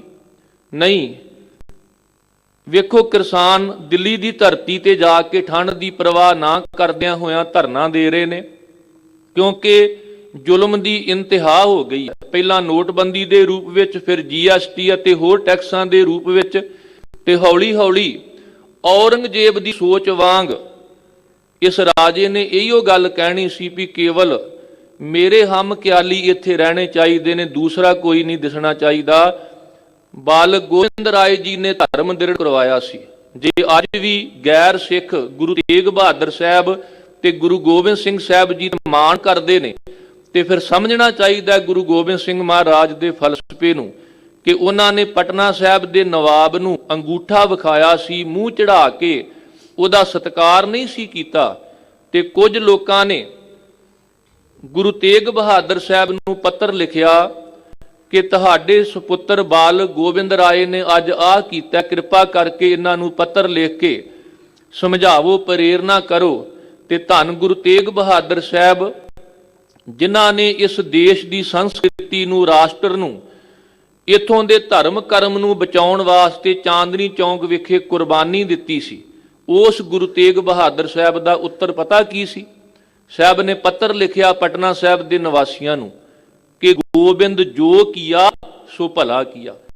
ਅੱਜ ਵੀ ਗੁਰੂ ਤੇਗ ਬਹਾਦਰ ਸਾਹਿਬ ਇਹੀ ਕਹਿਣਗੇ, ਕਿਸਾਨ ਜੋ ਕਰ ਰਹੇ ਨੇ ਚੰਗਾ ਕਰ ਰਹੇ ਨੇ, ਪਰ ਇਹ ਰਾਜਾ ਜ਼ਾਲਮ ਜਿਹੜਾ ਹੈ ਇਹ ਜੋ ਕਰ ਰਿਹਾ ਇਹ ਠੀਕ ਨਹੀਂ ਹੈ। ਕਿਉਂਕਿ ਗੁਰੂ ਮਜਲੂਮਾਂ ਵੱਲ, ਗੁਰੂ ਨਿਮਾਣਿਆਂ ਵੱਲ, ਗੁਰੂ ਉਹਨਾਂ ਵੱਲ ਖੜੋਂਦਾ ਹੈ ਜਿਹੜੇ ਸੱਚਮੁੱਚ ਹੱਕ ਤੇ ਸੱਚ ਦੀ ਪਹਿਰੇਦਾਰੀ ਕਰ ਰਹੇ ਹੋਣ, ਆਪਣੀਆਂ ਜਾਇਜ਼ ਮੰਗਾਂ ਤੇ ਪਹਿਰਾ ਦੇ ਰਹੇ ਹੋਣ। ਮੇਰੇ ਗਰੀਬ ਨਵਾਜ਼ ਨੇ ਪੱਤਰ ਲਿਖਿਆ, ਕਹਿਣ ਲੱਗੇ ਗੋਬਿੰਦ ਜੋ ਕੀਆ ਸੋ ਭਲਾ ਕੀਆ। ਆ ਪਟਨੇ ਦੇ ਨਵਾਬ ਨੂੰ ਜਿਹੜਾ ਸਤਿਕਾਰ ਨਹੀਂ ਨਾ ਦਿੱਤਾ, ਇਹ ਮੇਰੇ ਬਾਲਕ ਨੇ ਜੋ ਕੀਤਾ ਚੰਗਾ ਕੀਤਾ। ਗੋਬਿੰਦ ਜੋ ਕੀਆ ਸੋ ਭਲਾ ਕੀਆ, ਅਵਲ ਤੋਂ ਸਰਕਾਰੀ ਅਹਿਲਕਾਰ ਕੋ ਸਲਾਮ ਨਹੀਂ ਕਹਿਣਾ, ਘਰ ਆਏ ਬੈਠੇ ਤੋ ਬੇਨਤੀ ਦੇਣੀ ਸਰਹੰਦੀ ਨਹੀਂ। ਇਹੋ ਜੇ ਜ਼ਾਲਮਾਂ ਨੂੰ ਪਹਿਲੀ ਗੱਲ ਤੇ ਸਲਾਮ ਨਹੀਂ ਕਹਿਣਾ, ਤੇ ਜੇ ਕਿਤੇ ਢੀਠਾਂ ਦੀ ਤਰ੍ਹਾਂ ਆ ਵੀ ਜਾਣ ਤੇ ਫਿਰ ਇਹਨਾਂ ਨੂੰ ਸਰਾਣੇ ਵਾਲੇ ਪਾਸੇ ਨਹੀਂ, ਪੈਂਦ ਵਾਲੇ ਪਾਸੇ ਬਿਠਾਉਣਾ ਹੈ। ਇਹ ਸੀ ਅਸਲ ਵਿੱਚ ਧਰਮ। ਪਟਨਾ ਸਾਹਿਬ ਦੀ ਧਰਤੀ ਤੇ ਸਤਿਗੁਰਾਂ ਨੇ ਧਰਮ ਦ੍ਰਿੜ ਕਰਵਾਇਆ कि जे किसी दे घर संतान नहीं है ते ओनू ताने मेने नहीं मारने। अगर उहदे मन की इच्छा तुहाडे कोल जाण नाल पूरी हो रही है, उन्हां नूं तसल्ली मिल रही है, ते ये एक बहुत वड्डा धर्म होएगा जदों तुसीं किसी थोड़े होए नूं ये एहसास करवा दिओ कि असीं तुहाडे अपने आ। राजा फतेह चंद ते ओहदी राणी, जिन्हों आपां राजा फतेह चंद मैणी भी कहने आ, जिन्हां दे घर राज भाग दे हर तरह के सुख सन पर संतान नहीं सी। उस राणी ने इको गल कही कि मां गुजरी दे लाल वर्गा, गोविंद राय वर्गा बालक जे किते मेरी गोद विच बैठ के मैनू कवे मां मैं आ गया ते मेरी संतुष्टि हो जाएगी। बालक गोविंद राय जी खेडदे खेडदे जाके राणी मैणी की गोद विच बैठ के आखदे ने मां मैं आ गया। उवें साडे पिता ने पर एक मां की आस पूरी करने वास्ते उत्थे पुत्र बन के गोद विच बैठ के कह रहे ने मां मैं आ गया। जे दानापुर की धरती ते एक गरीब मां कच्ची पक्की अध रिजी जी खिचड़ी तैयार करके याद करती है ते बालक गोबिंद राय जी उहदे घर जाके उन्होंने निवाजदे ने। सचमुच गुरु कलगीधर पातशाह ने हम ए काज जगत मो आए धर्म हेत गुरदेव पठाए दे महावाक अनुसार आनंदपुर साहब की धरती तो लैके तख्त श्री हजूर साहब तक इन्हां बचनां ते पहरा दिता। बड़े बड़े उतरा चढ़ा आए। जे आनंदपुर साहब की धरती ते आके धर्म का वास्ता पाया कश्मीरी पंडितां ने, ते उत्थे भी बालक गोबिंद राय जी ने अपना धर्म निभाया। 9 साल की उम्र विच पिता गुरु तेग बहादुर साहब जी नूं कुर्बान होने वास्ते तोरिया सी। रणजीत नगारा वजाया। गरीब नवाज जी ने छोटियां वड्डियां 14 जंगां लड़ियां ते उन्हां बारे भी स्पष्ट किया कि धर्म युद्ध कै चाहे। युद्ध किसी जार जोरू जमीन की खातर नहीं, ये तो धर्म युद्ध ने जिहड़े अंदरों ते बाहरों निर्मय ने। आम करके जंगां युद्धां दे विच सब कुछ जायज़ है, पर सतगुरां ने इन्हां जंगां युद्धां दे विच भी धर्म ते पहरेदारी कीती। जे विरोधी हिंदू पहाड़ी राजियां दी नौं चंबे दी राणी जिहड़ी सी, जिन्हों पद्मनी का खिताब मिलिया होया सी, वो सतगुरां दे हजूर आई ते आके कहा सतगुरु जी मैं आप दी सेवका हां, मेरे सिर ते हथ रख के मैनू असीस दिओ। साहब कहन लगे जे बच्ची बन के आउंदी हो ते जरूर ये हथ तेरे सिर ते टिकदे, पर तू एक साजिश दे अधीन आई है, हिंदू पहाड़ी राजियां दी भेजी आई है। तीर दी नोक नाल सतगुरां ने सिर ते तीर दी नोक छहा के असीस दिती ते नाले स्पष्ट किया कि शुद्ध जब ते हम धरी बचन गुर दए हमारे पूत यह परा तोहे प्राण जबला घट थारे निज नारी के संग ने तुम नित बडइयो। गरीब नवाज ने सिक्ख्या दी कि साडे पिता ने ये उपदेश सानू बख्शिश किया, पर बेटी को बेटी जानना, पर स्त्री को मात बखाना। कई बार सनातनी वीर ये दावा करते हैं भी शायद धन गुरु तेग बहादुर साहब ते गुरु गोबिंद सिंह साहब सनातन धर्म नूं बचाउण लई आए ने। नहीं, जे वो सनातन धर्म नूं बचाउण लई आउंदे ते वो मुसलमानां दे विरुद्ध हुंदे। जदों रोपड़ दे इलाके विच जंगां युद्धां दा समां सी, एक मुसलमानां दी बच्ची सिख पकड़ के गुरु कलगीधर पातशाह दे दरबार विच लैके आए। कहण लगे पातशाह ये मुगल हाकम मुगल सिपाही हिंदुस्तान दियां बहु बेटियां नूं बेपत करते हैं। अज मुसलमानां दी बच्ची साडे हत्थ आई है, दसो इहदे नाल की वरतारा करना है। साहब कहण लगे ये साडी बच्ची है, ये हुण इत्थे सुरक्षित रहेगी ते असीं सुरक्षित रूप विच इन्हां दे कैंप विच पहुंचा के आवांगे। महाकवि भाई संतोख सिंह जी ने यह वार्तालाप श्री गुरप्रताप सूरज ग्रंथ अंदर अंकित की है। पुन ਸਿੰਘਨ बूझे गुण खानी। गुणा दी खान गुरु कलगीधर पातशाह नूं सिख पुछण लगे, पुन ਸਿੰਘਨ बूझे गुण खानी सकल तुरक भुगवै हिंदवानी। सिख बदला ले भला जनावै गुर शास्त्र क्यों वर्ज हटावै। सुन सतगुर बोले तिस बेरे हम ले जानो पंथ उचेरे। नहीं अदोगित बिखै पचावे तां ते गलमल करन हटावै। साहब कहण लगे गुरु नानक दे पंथ नूं असीं बुलंदियां ते पहुंचाउण वास्ते आए आ, ਤੇ ਇਹੋ ਜਿਹੇ ਘਿਨਾਉਣੇ ਕਰਮ ਜਿਹੜੇ ਨੇ ਮਨੁੱਖ ਨੂੰ ਅਧੋਗਤੀ ਵਾਲੇ ਪਾਸੇ ਭੇਜਦੇ ਨੇ।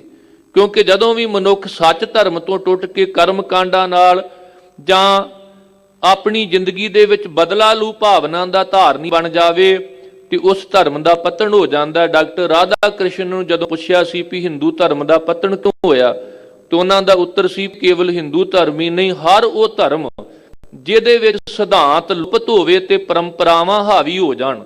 ਜਿੱਥੇ ਧਰਮ ਕਰਮ ਲੁਪਤ ਹੋ ਕੇ ਕਰਮ ਕਾਂਡ ਹਾਵੀ ਹੋ ਜਾਣ, ਉਹਨੂੰ ਖਤਰਾ ਬਣ ਜਾਂਦਾ ਹੈ, ਉਹ ਧਰਮ ਖਤਮ ਹੋ ਜਾਂਦੇ ਨੇ, ਉਹਨਾਂ ਦਾ ਪਤਨ ਹੋ ਜਾਂਦਾ ਹੈ।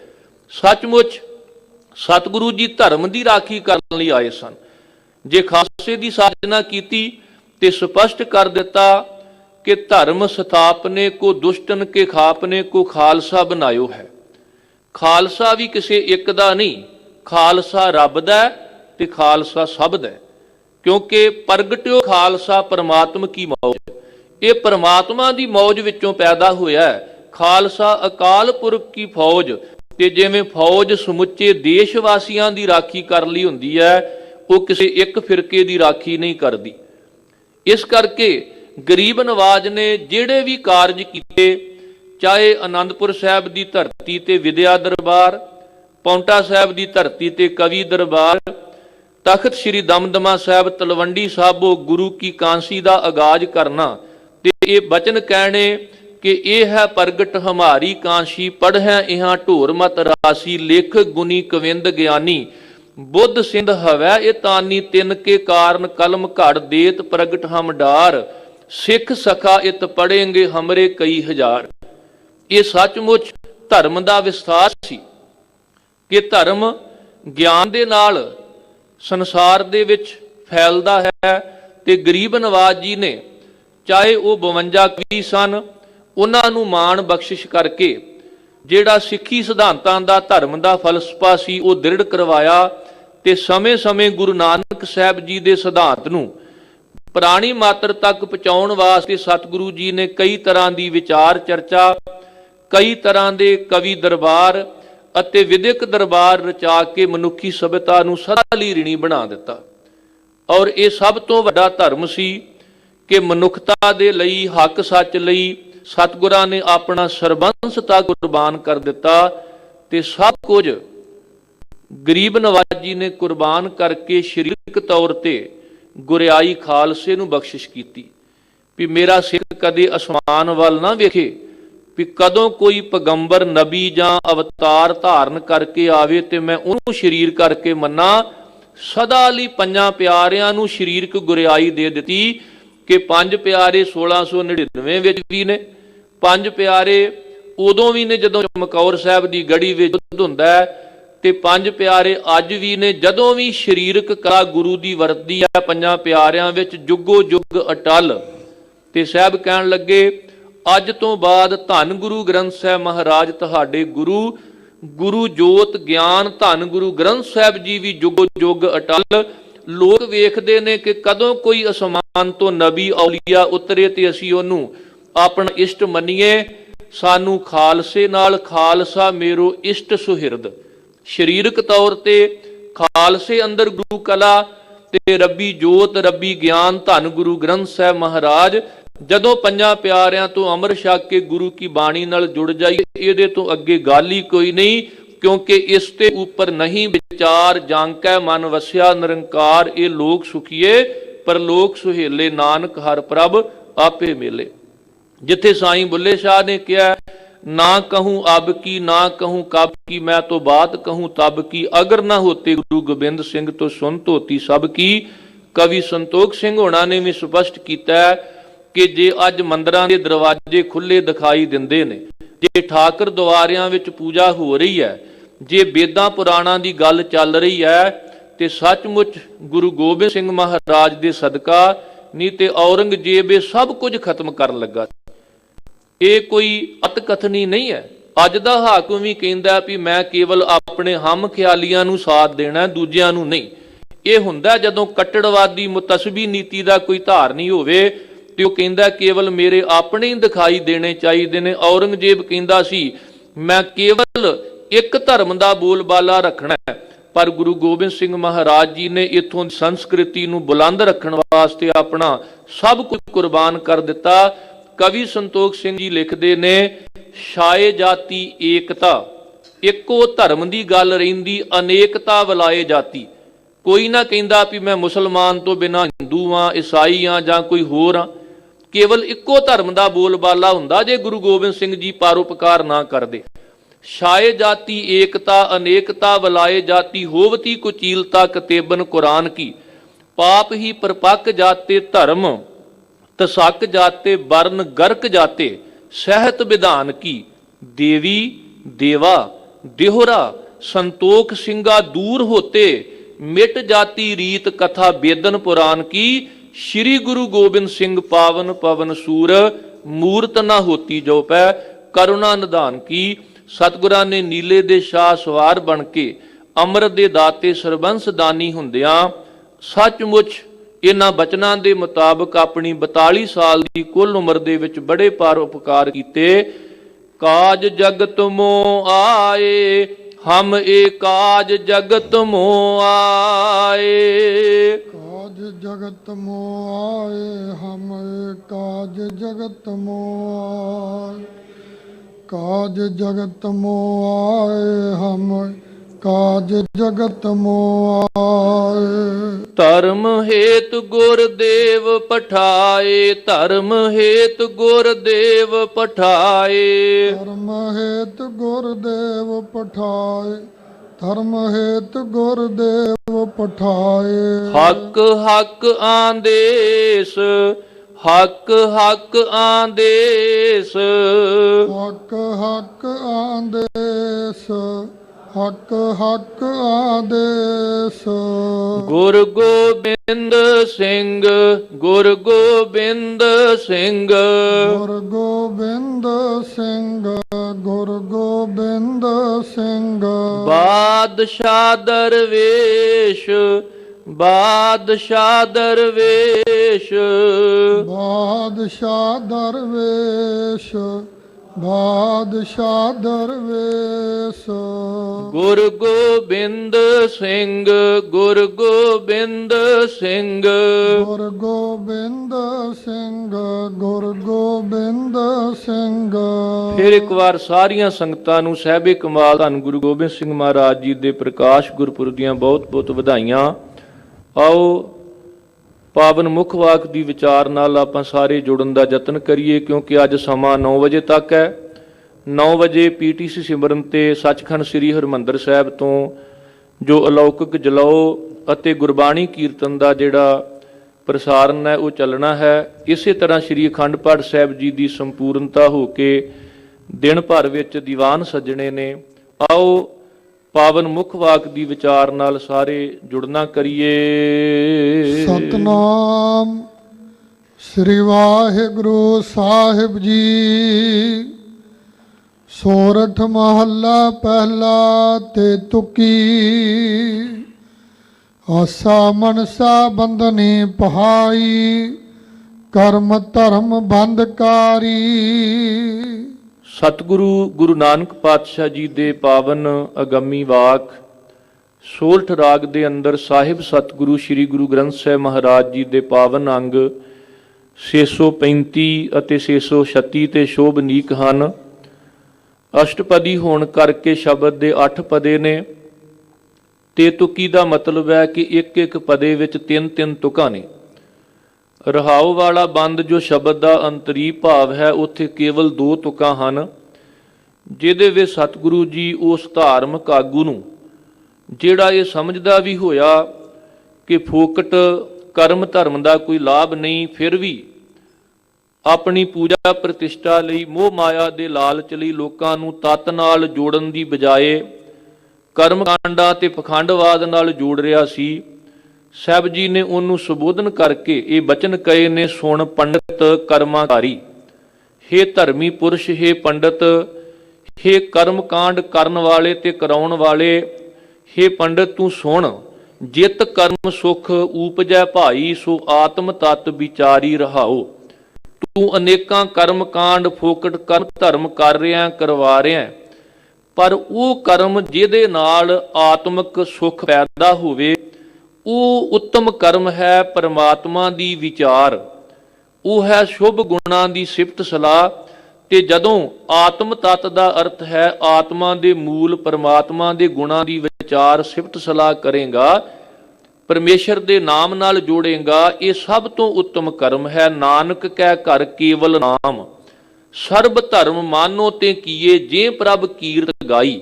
ਜਿਨੇ ਰੱਬ ਦੀ ਕੀਰਤੀ ਕਰ ਲਈ ਉਹਨੇ ਸਾਰੇ ਧਰਮ ਕਰਮ ਕਮਾ ਲਏ, ਤੇ ਜਿਨੇ ਸਾਰੇ ਧਰਮ ਕਰਮ ਕੀਤੇ ਪਰ ਰੱਬ ਦੀ ਕੀਰਤੀ ਨਾ ਕੀਤੀ, ਸਾਹਿਬ ਕਹਿਣ ਲੱਗੇ ਉਹਦਾ ਸਭ ਕੁਝ ਨਿਫਲ ਚਲਿਆ ਜਾਂਦਾ ਹੈ। ਤੀਰਥ ਕਰੈ ਬ੍ਰਤ ਪੁਨ ਰਾਖੈ, ਨੈ ਮਨੁਆ ਬਹ ਜਾਂਕੋ, ਨਿਫਲ ਧਰਮ ਤਾਹੇ ਤੋਂ ਮਾਨੋ, ਸਾਚ ਕਹਿਤ ਮੈਂ ਜਾਕੋ। ਪੁੰਨ ਦਾਨ ਜਪ ਤਪ ਜੇਤੇ ਸਭ ਉਪਰ ਨਾਮ, ਹਰ ਹਰ ਰਸਨਾ ਜੋ ਜਪੈ ਤਿਸ ਪੂਰਨ ਕਾਮ। ਇਦੋਂ ਉੱਪਰ ਕਰਮ ਨਹੀਂ, ਇਹਦੇ ਤੋਂ ਅੱਗੇ ਕੋਈ ਗੱਲ ਨਹੀਂ, ਇਹ ਸਿਰੇ ਦੀ ਗੱਲ ਹੈ। ਜਦੋਂ ਸਰਬ ਸ਼ਕਤੀਮਾਨ ਰੱਬ ਦੀ ਪੂਜਾ ਨਾਲ ਆਪਾਂ ਜੁੜ ਜਾਵਾਂਗੇ ਉਸ ਤੋਂ ਬਾਅਦ ਹੋਰ ਕੋਈ ਗੱਲ ਨਹੀਂ। ਪਰ ਸਾਹਿਬ ਕਹਿੰਦੇ ਆ ਪੰਡਤ ਜੋ ਤੂੰ ਕਰ ਰਿਹਾ ਤੇ ਕਰਾ ਰਿਹਾ ਸੁਣ, ਉਹਦੇ ਨਾਲ ਕੀ ਹੋ ਰਿਹਾ, ਉਹ ਸੱਚਮੁੱਚ ਤੇਰੇ ਮਨ ਦੇ ਅੰਦਰ ਆਸਾ ਮਨਸਾ ਬੰਦੀ ਭਾਈ, ਕਰਮ ਧਰਮ ਬੰਦਕਾਰੀ। ਅਸਲ ਧਰਮ ਅਸਲ ਕਰਮ ਨਾਲੋਂ ਹਟ ਕੇ ਜਿਹੜੇ ਤੂੰ ਵਹਿਮਾਂ ਭਰਮਾਂ ਵਾਲੇ ਕਰਮ ਕਾਂਡਾਂ ਵਾਲੇ ਕਰਮ ਧਰਮ ਲੋਕਾਂ ਨੂੰ ਦ੍ਰਿੜ ਕਰਾ ਰਿਹਾ ਨਾ, ਇਹ ਕੇਵਲ ਮਾਇਆ ਆਦਿਕ ਦੇ ਫੁਰਨਿਆਂ ਦੀਆਂ ਆਸਾਂ ਤੇ ਬੰਧਨਾਂ ਵਿੱਚ ਜਕੜਨ ਦਾ ਸਬੱਬ ਬਣ ਰਹੇ ਨੇ।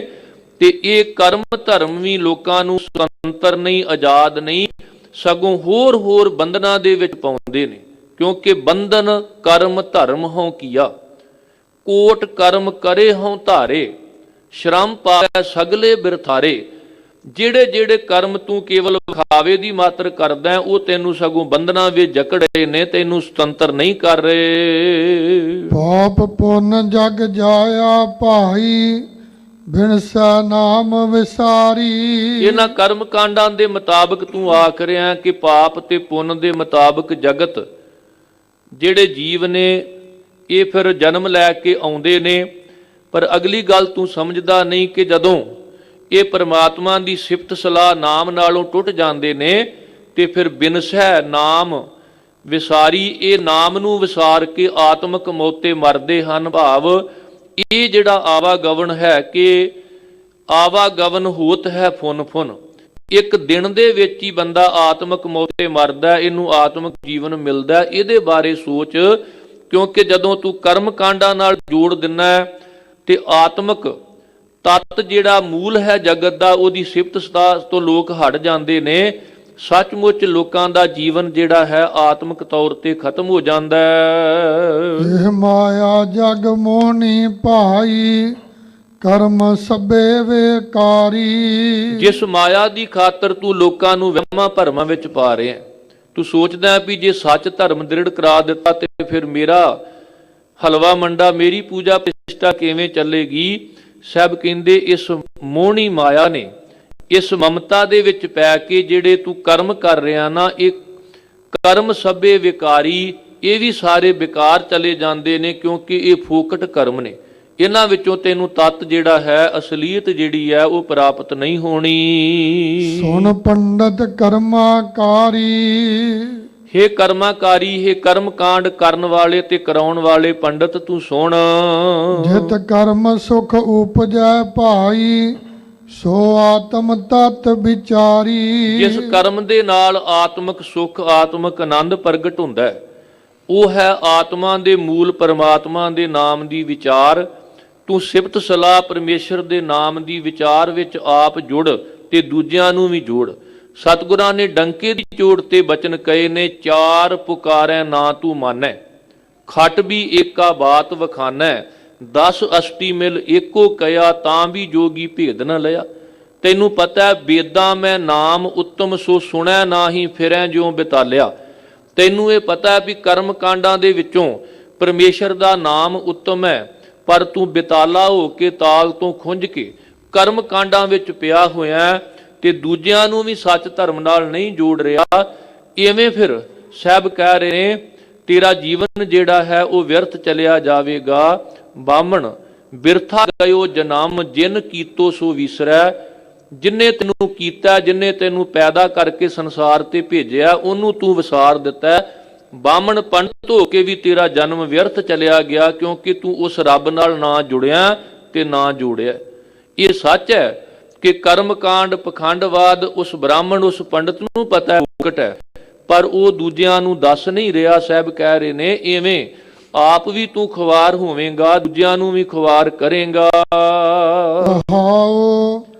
ਸਾਸਤ ਵੇਦ ਬੱਕਾ ਖੜੋ ਭਾਈ, ਕਰਮ ਕਰੋ ਸੰਸਾਰੀ। ਰਹਾਉ ਵਾਲੇ ਬੰਦ ਭਾਵ ਜਿਹਦੇ ਵਿੱਚ ਅੰਤਰੀ ਭਾਵ ਹੈ। ਉਸ ਤੋਂ ਬਾਅਦ ਸਤਿਗੁਰੂ ਕਿਰਪਾ ਕਰ ਰਹੇ ਨੇ ਕਿ ਵੇਖ ਤੂੰ ਖੜੋ ਕੇ 6 ਸ਼ਾਸਤਰ 4 ਵੇਦ ਇਹਨਾਂ ਦੀ ਵਿਚਾਰ ਕਰਦਾ, ਪਰ ਕਰਮ ਕਰੋ ਸੰਸਾਰੀ। ਕਰਮ ਜਿਹੜੇ ਨੇ ਉਹ ਸੰਸਾਰੀ ਕਰਨੇ ਆ, ਭਾਵ ਜਿਹਦੇ ਵਿੱਚੋਂ ਤੈਨੂੰ ਪਰਮਾਤਮਾ ਨਿਰੰਕਾਰ ਨਾਲ ਜੁੜਨ ਦਾ ਬਲ ਨਹੀਂ ਮਿਲ ਰਿਹਾ। ਅਖੰਡ ਮੈਲ ਨਾ ਚੁਕਈ ਭਾਈ, ਅੰਤਰ ਮੈਲ ਵਿਕਾਰੀ। ਇਸ ਪਖੰਡ ਦੇ ਨਾਲ, ਇਹਨਾਂ ਕਰਮ ਕਾਂਡਾਂ ਦੇ ਨਾਲ ਹੀ ਭਾਈ ਅੰਦਰ ਦੀ ਮੈਲ ਨਹੀਂ ਦੂਰ ਹੋਣੀ, ਅੰਦਰ ਵਿਕਾਰਾਂ ਦੀ ਮੈਲ ਉਸੇ ਤਰ੍ਹਾਂ ਬਣੀ ਰਹੇਗੀ। ਹਿਨ ਬਿਦ ਡੂਬੀ ਮਾਕੁਰੀ ਭਾਈ, ਉਂਡੀ ਸਿਰ ਕਾ ਭਾਰੀ। ਇਹ ਪੰਡਤ ਤੂੰ ਵੇਖਿਆ ਹੋਵੇਗਾ ਮੱਕੜੀ ਆਪ ਹੀ ਜਾਲ ਬੁਣਦੀ ਹੈ ਤੇ ਆਪ ਹੀ ਸਿਰ ਭਰਨੇ ਉਹਦੇ ਵਿੱਚ ਉਲਟ ਕੇ ਫਿਰ ਖੁਆਰ ਹੋ ਕੇ ਖਤਮ ਹੋ ਜਾਂਦੀ ਹੈ। ਗੁਰਮਤਿ ਕਹਾਣੀ ਵਿਗੂਤੀ ਭਾਈ, ਦੂਜਾ ਭਾਏ ਖੁਆਈ। ਇੱਕ ਦੋ ਨਹੀਂ, ਘਣੀ ਲੁਕਾਈ ਜਿਹੜੀ ਹੈ ਇਹ ਭੈੜੀ ਮੱਤ ਦੇ ਵਿੱਚ ਫੋਕਟ ਕਰਮਾਂ ਵਿੱਚ ਜੁੜ ਕੇ ਵੇਖੋ ਖੁਆਰ ਹੋ ਰਹੀ ਹੈ, ਤੇ ਦੂਜੇ ਪਿਆਰ ਵਿੱਚ ਜੁੜ ਕੇ ਪਰਮਾਤਮਾ ਨਾਲੋਂ ਟੁੱਟ ਕੇ ਇਹ ਆਪਣੇ ਅਸਲੇ ਨਾਲੋਂ ਖੁੰਝੀ ਹੋਈ ਹੈ, ਭਾਵ ਖੁਆਰ ਹੋ ਰਹੀ ਹੈ ਮਾਲਕ ਤੋਂ ਦੂਰ ਜਾ ਕੇ। ਬਿਨ ਸਰਗੁਰ ਨਾਮ ਨ ਪਾਈਐ ਭਾਈ, ਬਿਨ ਨਾਮੈ ਭਰਮ ਨ ਜਾਈ। ਇਹ ਭਾਈ ਸਤਿਗੁਰੂ ਤੋਂ ਬਿਨਾ ਪਰਮੇਸ਼ਰ ਦਾ ਨਾਮ ਪ੍ਰਾਪਤ ਨਹੀਂ ਹੁੰਦਾ, ਤੇ ਨਾ ਹੀ ਨਾਮ ਤੋਂ ਬਿਨਾ ਜੀਵਨ ਦੀ ਜਿਹੜੀ ਭਟਕਣਾ ਹੈ ਉਹ ਖਤਮ ਹੁੰਦੀ ਹੈ। ਸਰਗੁਰ ਸੇਵੇ ਤਾਂ ਸੁਖ ਪਾਏ ਭਾਈ, ਆਵਨ ਜਾਨ ਰਹਾਈ। ਜਿਹੜੇ ਜੀਵ ਸੱਚੇ ਸਤਿਗੁਰੂ ਦੀ ਸੇਵਾ ਵਿੱਚ ਲੱਗੇ ਨੇ ਉਹਨਾਂ ਨੂੰ ਸੁਖ ਪ੍ਰਾਪਤ ਹੁੰਦਾ, ਭਾਵ ਸਤਿਗੁਰੂ ਦੀ ਸੇਵਾ ਵਿੱਚ ਲੱਗੇਗਾ ਤਾਂ ਸੁਖ ਪ੍ਰਾਪਤ ਹੋਵੇਗਾ, ਨਹੀਂ ਤਾਂ ਇਹ ਆਉਣ ਜਾਣ ਬਣਿਆ ਰਹਿਣਾ, ਭਟਕਣਾ ਖਤਮ ਨਹੀਂ ਹੋਣੀ। ਕਿਉਂਕਿ ਆਪ ਡੁੱਬੇ ਚੋਂ ਵੇਦ ਮੈਂ ਚੇਲੇ ਦੀਏ ਬਹਾਏ, ਜੋ ਡੁਬੰਦੇ ਆਪ ਤਰਾਏ ਕਿੰਨਖੇ। ਜਿਹੜੇ ਆਪ ਹੀ ਕਰਮ ਕਾਂਡਾਂ ਵਿੱਚ ਡੁੱਬ ਗਏ ਉਹ ਦੂਜਿਆਂ ਨੂੰ ਕਿਵੇਂ ਪਾਰ ਕਰਨਗੇ। ਇਸ ਕਰਕੇ ਸਾਹਿਬ ਜੀ ਨੇ ਕਿਰਪਾ ਕੀਤੀ ਸੀ ਕਿ ਭਾਈ ਜੋ ਕਰਮ ਕਾਂਡਾਂ ਵਾਲਾ ਖਿਆਲ ਹੈ ਉਹ ਅਸੀਂ ਛੱਡ ਦਿੱਤਾ। ਹਮਰਾ ਝਗੜਾ ਰਹਾ ਨਾ ਕੋਊ, ਪੰਡਤ ਮੁੱਲਾ ਛਾੜੇ ਦੋ। ਪੰਡਤ ਮੁੱਲਾ ਜੋ ਲਿਖ ਦਿਆ, ਛਾੜ ਚੱਲੇ ਹਮ ਕਛੂ ਨਾ ਲਿਆ। ਕਹਿਣ ਲੱਗੇ ਅਸੀਂ ਤੇ ਗੁਰੂ ਨੂੰ ਪੁੱਛ ਕੇ ਤੁਰਨਾ ਹੈ, ਕਿਉਂਕਿ ਗੁਰੂ ਨੂੰ ਪੁੱਛ ਕੇ ਤੁਰਾਂਗੇ ਤੇ ਜੀਵਨ ਸਫਲ ਹੋਵੇਗਾ।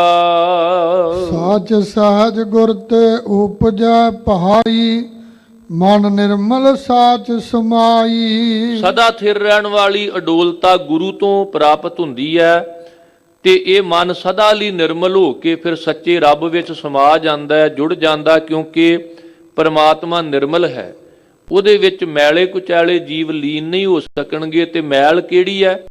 ਸਾਹਿਬ ਕਹਿਣ ਲੱਗੇ ਇਹ ਮੈਲਾਂ ਨੇ ਛਲੰਗ ਛਿਦਰੰਗ ਕੋਟ ਬਿਗਨੰਗ ਅਪਰਾਧੰ ਕਿਲ ਬਿਖ ਮਲੰਗ, ਭਰਮ ਮੋਹੰ ਮਾਨ ਅਪਮਾਨੰ ਮਧਯੰਗ ਮਾਇਆ ਵਿਆਪਤੰ।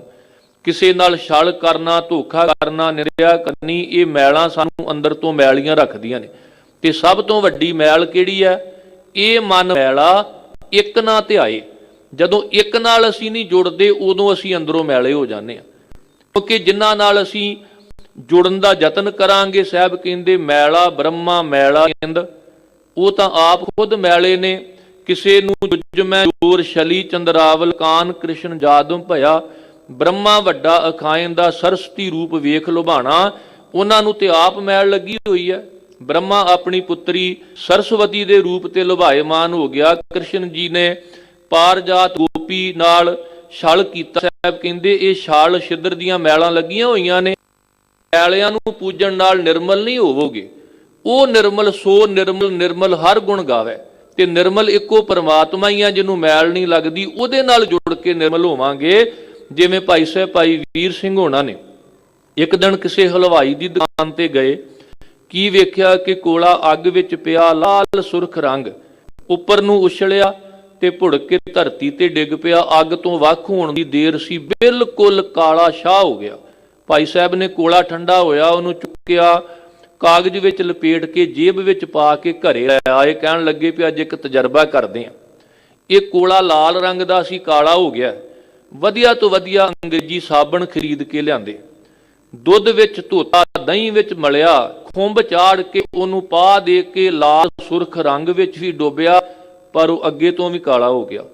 ਜਿਵੇਂ ਅੱਜ ਮਨੁੱਖ ਸੁੰਦਰਤਾ ਲਈ ਕਰੀਮਾਂ ਪਾਊਡਰਾਂ ਦਾ ਸਹਾਰਾ ਲੈਂਦਾ ਹੈ, ਕਈ ਬਿਊਟੀ ਪਾਰਲਰ ਜਾ ਕੇ ਕੇਸਾਂ ਦੀ ਬੇਅਦਬੀ ਕਰਕੇ ਗੁਰੂ ਤੋਂ ਬੇਮੁਖ ਹੋ ਕੇ ਸੁੰਦਰ ਬਣਨਾ ਚਾਹੁੰਦੇ ਨੇ। ਪਰ ਸਾਹਿਬ ਕਹਿੰਦੇ ਸੇਈ ਸੁੰਦਰ ਸੋਹਣੇ, ਸਾਧ ਸੰਗ ਜਿਨ ਬਹਿਣੇ, ਵਾਹੋ ਵਾਹੋ ਕਰੈ ਸੇਈ ਜਨ ਸੋਹਣੇ, ਤਿੰਨ ਕੋ ਪਰਜਾ ਪੂਜਣ ਆਈ। ਸਾਹਿਬ ਕਹਿੰਦੇ ਇਵੇਂ ਨਹੀਂ।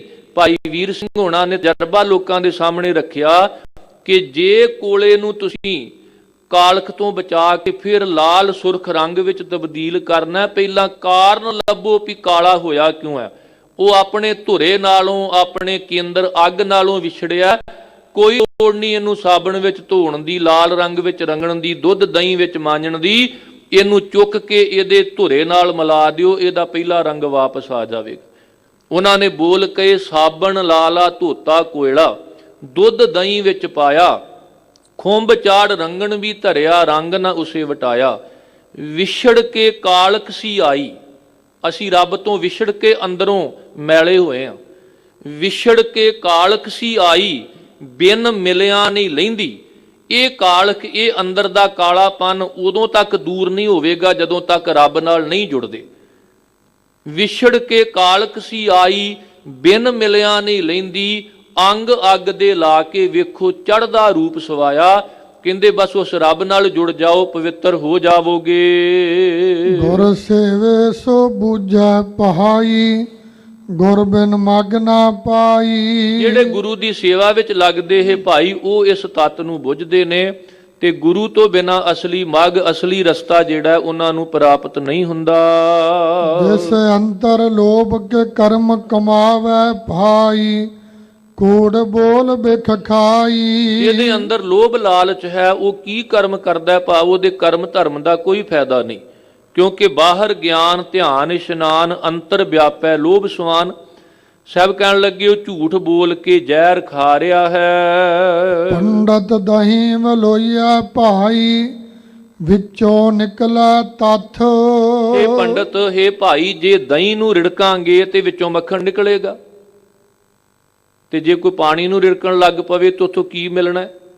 ਬਸ ਜਦੋਂ ਵੀ ਤੁਹਾਨੂੰ ਕੋਈ ਸੱਚੇ ਰੱਬ ਤੋਂ ਬਿਨਾਂ ਕਵੇ ਵੀ ਪਵਨ ਦੀ ਪੂਜਾ ਕਰੋ, ਵਰਨ ਦੀ ਪੂਜਾ ਕਰੋ, ਸੂਰਜ ਨੂੰ ਪੂਜੋ, ਤੇ ਆਹ ਤੁਕ ਚੇਤੇ ਕਰ ਲੋ, ਪੰਡਤ ਦਹੀਂ ਵਲੋਈਆ ਭਾਈ। ਰੱਬ ਦੀ ਪੂਜਾ ਦਹੀਂ ਨੂੰ ਰਿੜਕਣ ਦੇ ਬਰਾਬਰ ਹੈ, ਜਿਹਦੇ ਵਿੱਚੋਂ ਮਲਾਪ ਰੂਪੀ ਮੱਖਣ ਨਿਕਲਣਾ।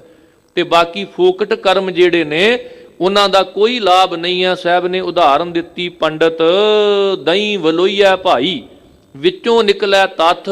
ਦਹੀਂ ਨੂੰ ਮਥਲਾਂਗੇ ਤੇ ਰਿੜਕਾਂਗੇ, ਉਹਦੇ ਵਿੱਚੋਂ ਤੱਥ ਭਾਵ ਤਤ ਰੂਪੀ ਮੱਖਣ ਨਿਕਲੇਗਾ। ਜਲ ਮਥਿਆ ਜਲ ਦੇਖਿਆ ਭਾਈ, ਇਹੋ ਜਗ ਇਹਾ ਵੱਥ।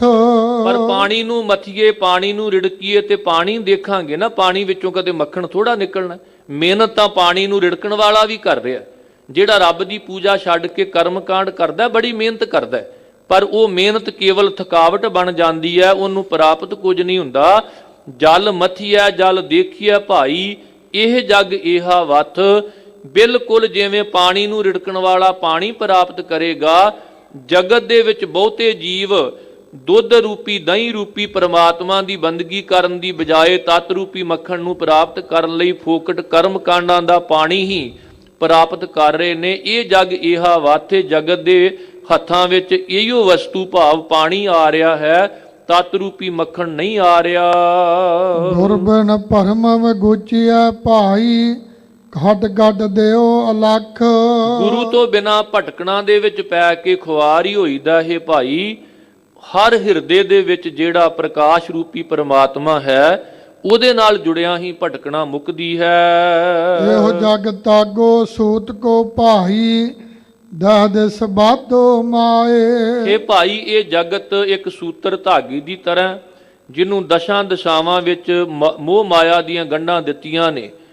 ਵੱਖ-ਵੱਖ ਤਰੀਕਿਆਂ ਨਾਲ ਇਹ ਜੀਵ ਨੂੰ ਆਕਰਸ਼ਿਤ ਕਰਕੇ ਆਪਣੇ ਵੱਲ ਖਿੱਚ ਰਹੀ ਹੈ। ਧਨ ਗੁਰ ਗਾਂਠ ਨ ਛੁਟਈ ਭਾਈ ਥਾਕੇ ਕਰਮ ਕਮਾਏ।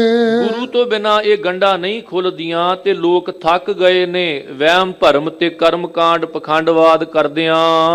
ਇਹੋ ਜਗ ਭਰਮ ਭੁਲਾਇਆ ਭਾਈ ਕਹਿਣਾ ਕਿਛੂ ਨਾ ਜਾਏ। ਇਹ ਜਗਤ ਐਵੇਂ ਫਿਰ ਭਟਕਣਾ ਵਿੱਚ ਪੈ ਕੇ ਭੁੱਲਿਆ ਹੋਇਆ ਤੇ ਇਹਦੇ ਬਾਰੇ ਫਿਰ ਕੀ ਕਿਹਾ ਜਾ ਸਕਦਾ, ਕਿਉਂਕਿ ਹਰ ਨਾਮ ਛੋੜ ਦੂਜੇ ਲੱਗੇ ਤਿੰਨ ਕੇ ਗੁਣ ਹੋ ਕਿਆ ਕਹੋ।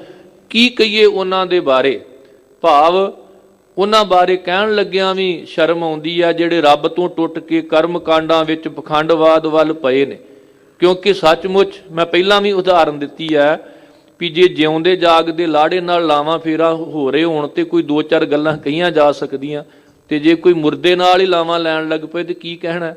ਇਸੇ ਤਰ੍ਹਾਂ ਸਾਹਿਬ ਕਹਿੰਦੇ ਜਿਹੜੇ ਰੱਬ ਤੋਂ ਟੁੱਟਦੇ ਨੇ ਨਾ ਉਹਨਾਂ ਦੀ ਹਾਲਤ ਇਸ ਤਰ੍ਹਾਂ ਦੀ ਹੈ ਕਿ ਕਣ ਬਿਨਾ ਜੈਸੇ ਥੋਥਰ ਤੁਖਾ ਨਾਮ ਬਿਹੂਨ ਸੂਨੇ ਸੇ ਮੁਖਾ।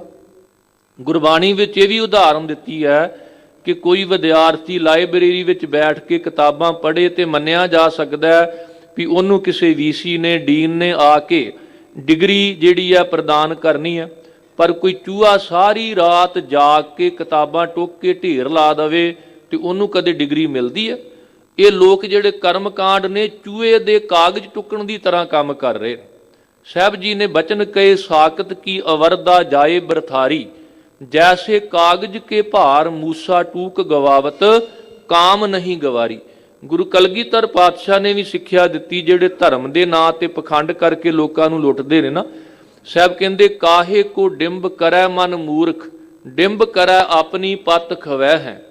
ਧਰਮ ਦੇ ਨਾਂ ਤੇ ਪਖੰਡ ਕਰੇਗਾ ਤੇ ਇੱਕ ਦਿਨ ਤੇਰੀ ਪੱਤ ਚਲੀ ਜਾਵੇਗੀ। ਸਾਹਿਬ ਨੇ ਸਿੱਖਿਆ ਦਿੱਤੀ ਕਾਹੇ ਕੋ ਡਿੰਬ ਕਰੈ ਮਨ ਮੂਰਖ ਡਿੰਬ ਕਰੈ ਆਪਣੀ ਪੱਤ ਖਵੈ ਹੈ। ਕਾਹੇ ਕੋ ਲੋਗ ਠੱਗੇ ਠੱਗ ਲੋਗਨ ਲੋਕ ਗਇਓ ਪਰ ਲੋਕ ਗਵੈ ਹੈ। ਦੀਨ ਦਿਆਲ ਕੀ ਠੌਰ ਜਹਾਂ ਤੇ ਠੌਰ ਵਿਖੇ ਤੋਹਿ ਠੌਰ ਨਾ ਐ ਹੈ। ਚੇਤ ਰੇ ਚੇਤ ਅਚੇਤ ਮਹਾ ਜੜ ਭੇਖ ਕੇ ਕੀਨੇ ਅਲੇਖ ਨਾ ਪੈ ਹੈ। ਸਾਹਿਬ ਨੇ ਸਿੱਖਿਆ ਦਿੱਤੀ ਕਹਿਣ ਲੱਗੇ ਐਵੇਂ ਫਿਰ ਸੱਚਮੁੱਚ ਗੁਰੂ ਤੋਂ ਬਿਨਾ ਇਹ ਗੰਢ ਖੁੱਲਦੀ ਨਹੀਂ ਤੇ ਸਾਰਾ ਜਗਤ ਐਵੇਂ ਭਰਮ ਭੁਲੇਖਿਆਂ ਵਿੱਚ ਪਿਆ ਰਹਿੰਦਾ।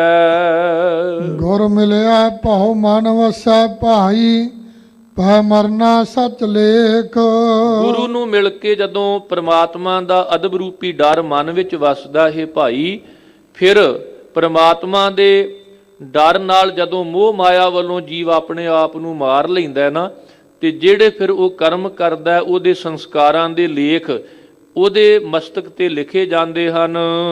ਮੱਜਣ ਦਾਨ ਚੰਗਿਆਈਆਂ ਭਾਈ ਦਰਗਾਹ ਨਾਮ ਵਸੇਖ। ਪ੍ਰਭੂ ਦਾ ਨਾਮ ਹੀ ਚੰਗਾ ਇਸ਼ਨਾਨ ਦਾਨ ਤੇ ਚੰਗਿਆਈਆਂ ਨੇ। ਇਹਦੇ ਨਾਲ ਹੀ ਦਰਗਾਹ ਦੇ ਵਿੱਚ ਵਿਸ਼ੇਸ਼ਤਾ ਭਾਵ ਵਡਿਆਈ ਹੁੰਦੀ ਹੈ, ਮਹਾਨਤਾ ਮਿਲਦੀ ਹੈ ਜਿਹੜੇ ਨਾਮ ਨਾਲ ਜੁੜੇ ਹੋਣ। ਕਿਉਂਕਿ ਇੱਕ ਸਹਰ ਕੇ ਨਾਮ ਬਿਨ ਅੱਗੇ ਲਈਆਂ ਖੋਏ। ਇੱਕ ਰੱਬ ਦੇ ਨਾਮ ਤੋਂ ਬਿਨਾ ਸੱਚੀ ਇਬਾਦਤ ਤੋਂ ਬਿਨਾ ਬਾਕੀ ਤੇ ਰਾਹ ਵਿੱਚ ਹੀ ਖੋ ਲਿਆ ਜਾਣਾ ਹੈ। ਕਿਉਂਕਿ ਅਵਰ ਕਰਤੂਤ ਸਗਲੀ ਜਮ ਡਾਨੈ ਗੋਬਿੰਦ ਭਜਨ ਬਿਨ ਤਿਲ ਨਹੀਂ ਮਾਨੈ। ਇਸ ਕਰਕੇ ਪ੍ਰਭੂ ਦੀ ਹਜ਼ੂਰੀ ਵਿੱਚ ਵੀ ਨਾਮ ਸਿਮਰਨ ਪ੍ਰਭੂ ਦੀ ਇਬਾਦਤ ਕਰਕੇ ਹੀ ਸਤਿਕਾਰ ਹੋਣਾ ਹੈ। ਗੁਰ ਅੰਕਸ ਜਿਨ ਨਾਮ ਦ੍ਰਿੜਾਇਆ ਭਾਈ ਮਨ ਵਸਿਆ ਚੁਕਾ ਭੇਖ।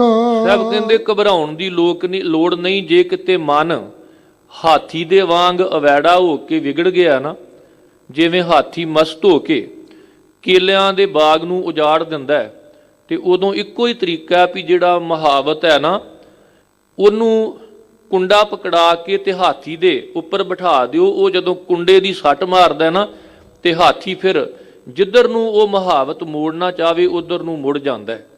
ਇਸੇ ਤਰ੍ਹਾਂ ਗੁਰ ਅੰਕਸ ਜਿਨ ਨਾਮ ਦਰੜਾਇਆ ਭਾਈ, ਗੁਰੂ ਮਹਾਵਤ ਦੀ ਤਰ੍ਹਾਂ ਗਿਆਨ ਦਾ ਸ਼ਬਦ ਦਾ ਕੁੰਡਾ ਜਿਨੇ ਪਰਮੇਸ਼ਰ ਦਾ ਨਾਮ ਦ੍ਰਿੜ ਕਰਵਾ ਦਿੱਤਾ ਹੈ, ਜਦੋਂ ਮਨ ਵਿੱਚ ਉਹ ਗਿਆਨ ਉਹ ਨਾਮ ਵਸ ਜਾਵੇ ਤੇ ਫਿਰ ਬੰਦਾ ਭੇਖਾਂ ਤੋਂ ਵਹਿਮਾਂ ਭਰਮਾਂ ਤੋਂ ਪਖੰਡਵਾਦ ਤੋਂ ਦੂਰ ਹੋ ਜਾਂਦਾ ਹੈ। ਇਹੋ ਤਨ ਹਾਟ ਸਰਾਫ ਕੋ ਭਾਈ ਵਖਰ ਨਾਮ ਅਪਾਰ। ਇਹ ਸਰੀਰ ਜਿਹੜਾ ਹੈ ਉਸ ਸ਼ਾਹ ਪਰਮਾਤਮਾ ਦੀ ਹੱਟੀ ਹੈ ਤੇ ਜਿਹਦੇ ਵਿੱਚ ਬੈਠ ਕੇ ਸੱਚੇ ਨਾਮ ਦਾ ਵਣਜ ਕਰਨਾ ਹੈ। ਸਤਿਗੁਰੂ ਸਾਹਿਬ ਜੀ ਨੇ 10 ਜਾਮਿਆਂ ਦੇ ਵਿੱਚ ਜਿਹੜਾ ਸੰਕਲਪ ਦ੍ਰਿੜ ਕਰਵਾਇਆ, ਬਾਅਦ ਵਿੱਚ ਵੀ ਅਸੀਂ ਵੇਖਦੇ ਹਾਂ ਗੁਰੂ ਕੇ ਸਿੱਖਾਂ ਨੇ, ਚਾਹੇ ਦੇਸ਼ ਕੌਮ ਦੀ ਰਾਖੀ ਦੀ ਗੱਲ ਹੋਵੇ, ਮਨੁੱਖਤਾ ਦੇ ਹੱਕ ਸੱਚ ਦੀ ਗੱਲ ਹੋਵੇ, ਚਾਹੇ ਆਪਣੇ ਗੁਰਧਾਮਾਂ ਦੀ ਖਾਤਰ, ਚਾਹੇ ਚਾਬੀਆਂ ਦਾ ਮੋਰਚਾ ਸੀ, ਜੈਤੋ ਦਾ ਮੋਰਚਾ ਸੀ, ਗੁਰੂ ਕੇ ਸਿੱਖ ਹਮੇਸ਼ਾ ਆਪਾ ਵਾਰ ਦੇ ਕੁਰਬਾਨ ਹੁੰਦੇ ਇਤਿਹਾਸ ਦੇ ਪੱਤਰਿਆਂ ਤੇ ਸਾਨੂੰ ਦਿਖਾਈ ਦਿੰਦੇ ਨੇ। ਕਿਉਂਕਿ ਸਤਿਗੁਰੂ ਸਾਹਿਬ ਜੀ ਨੇ ਇਹ ਸਿੱਖਿਆ ਪ੍ਰਦਾਨ ਕੀਤੀ ਹੈ ਕਿ ਉਹ ਸਰੀਰਕ ਜੀਵਨ ਜਿਹਦੇ ਵਿੱਚੋਂ ਅਣਖ ਤੇ ਗੈਰਤ ਖਤਮ ਹੋ ਜਾਵੇ ਉਹ ਮੌਤ ਨਾਲੋਂ ਵੀ ਬਦਤਰ ਹੈ। ਪਰ ਜਦੋਂ ਪਰਮੇਸ਼ਰ ਦੇ ਨਾਮ ਨੂੰ ਜਪੀਏ ਫਿਰ ਸਾਹਿਬ ਕਹਿੰਦੇ ਜੀਵਤ ਪੇਖੇ ਜਿਨੀ ਹਰ ਹਰ ਧਿਆਇਆ। ਜਿਹੜੇ ਰੱਬ ਨੂੰ ਸਿਮਰਦੇ ਨੇ ਉਹ ਮਰ ਕੇ ਵੀ ਜਿਉਂਦੇ ਵੇਖੇ ਹਨ। ਇਹੋ ਵਖਰ ਵਾਪਾਰ ਸੋ ਦ੍ਰਿੜੈ ਭਾਈ, ਗੁਰ ਸ਼ਬਦ ਕਰੇ ਵਿਚਾਰ। ਇਹ ਨਾਮ ਰੂਪੀ ਵਸਤੂ ਉਹੀਓ ਵਪਾਰੀ ਦ੍ਰਿੜ ਕਰਦਾ। ਇਹ ਵਖਰ ਵਪਾਰੀ ਸੋ ਦ੍ਰਿੜੈ ਭਾਈ, ਗੁਰ ਸ਼ਬਦ ਕਰੇ ਵਿਚਾਰ। ਜਿਹੜਾ ਕਰਮ ਕਾਂਡਾਂ ਤੋਂ, ਵਹਿਮਾਂ ਭਰਮਾਂ ਤੋਂ, ਪਖੰਡਵਾਦ ਤੋਂ ਉੱਪਰ ਉੱਠ ਕੇ ਗੁਰੂ ਦੇ ਸ਼ਬਦ ਦੀ ਵਿਚਾਰ ਨਾਲ ਜੁੜ ਗਿਆ। ਧਨ ਵਪਾਰੀ ਨਾਨਕਾ ਭਾਈ, ਮੇਲ ਕਰੇ ਵਾਪਾਰ।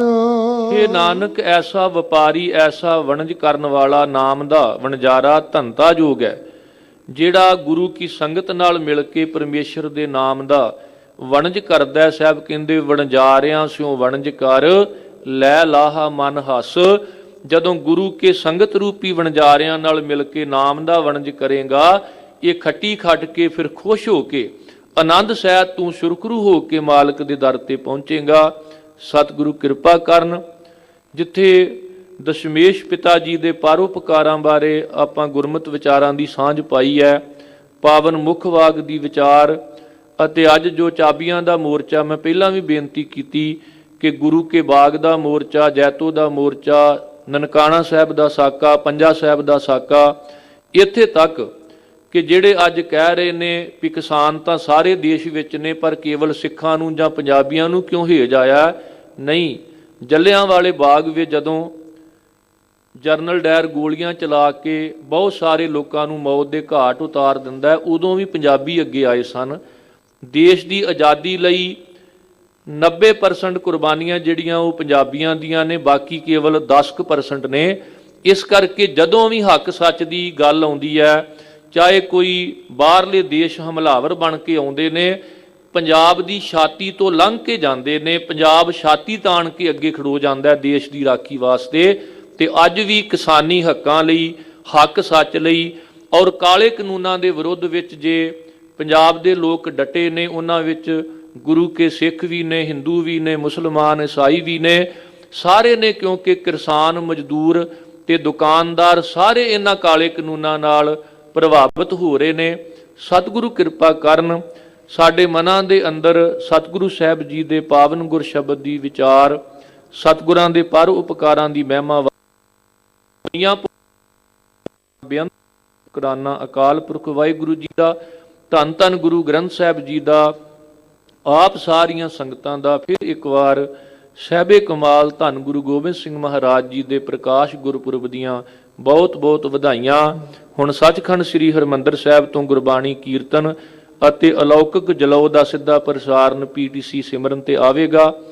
ਦੀਵਾਨ ਸਥਾਨ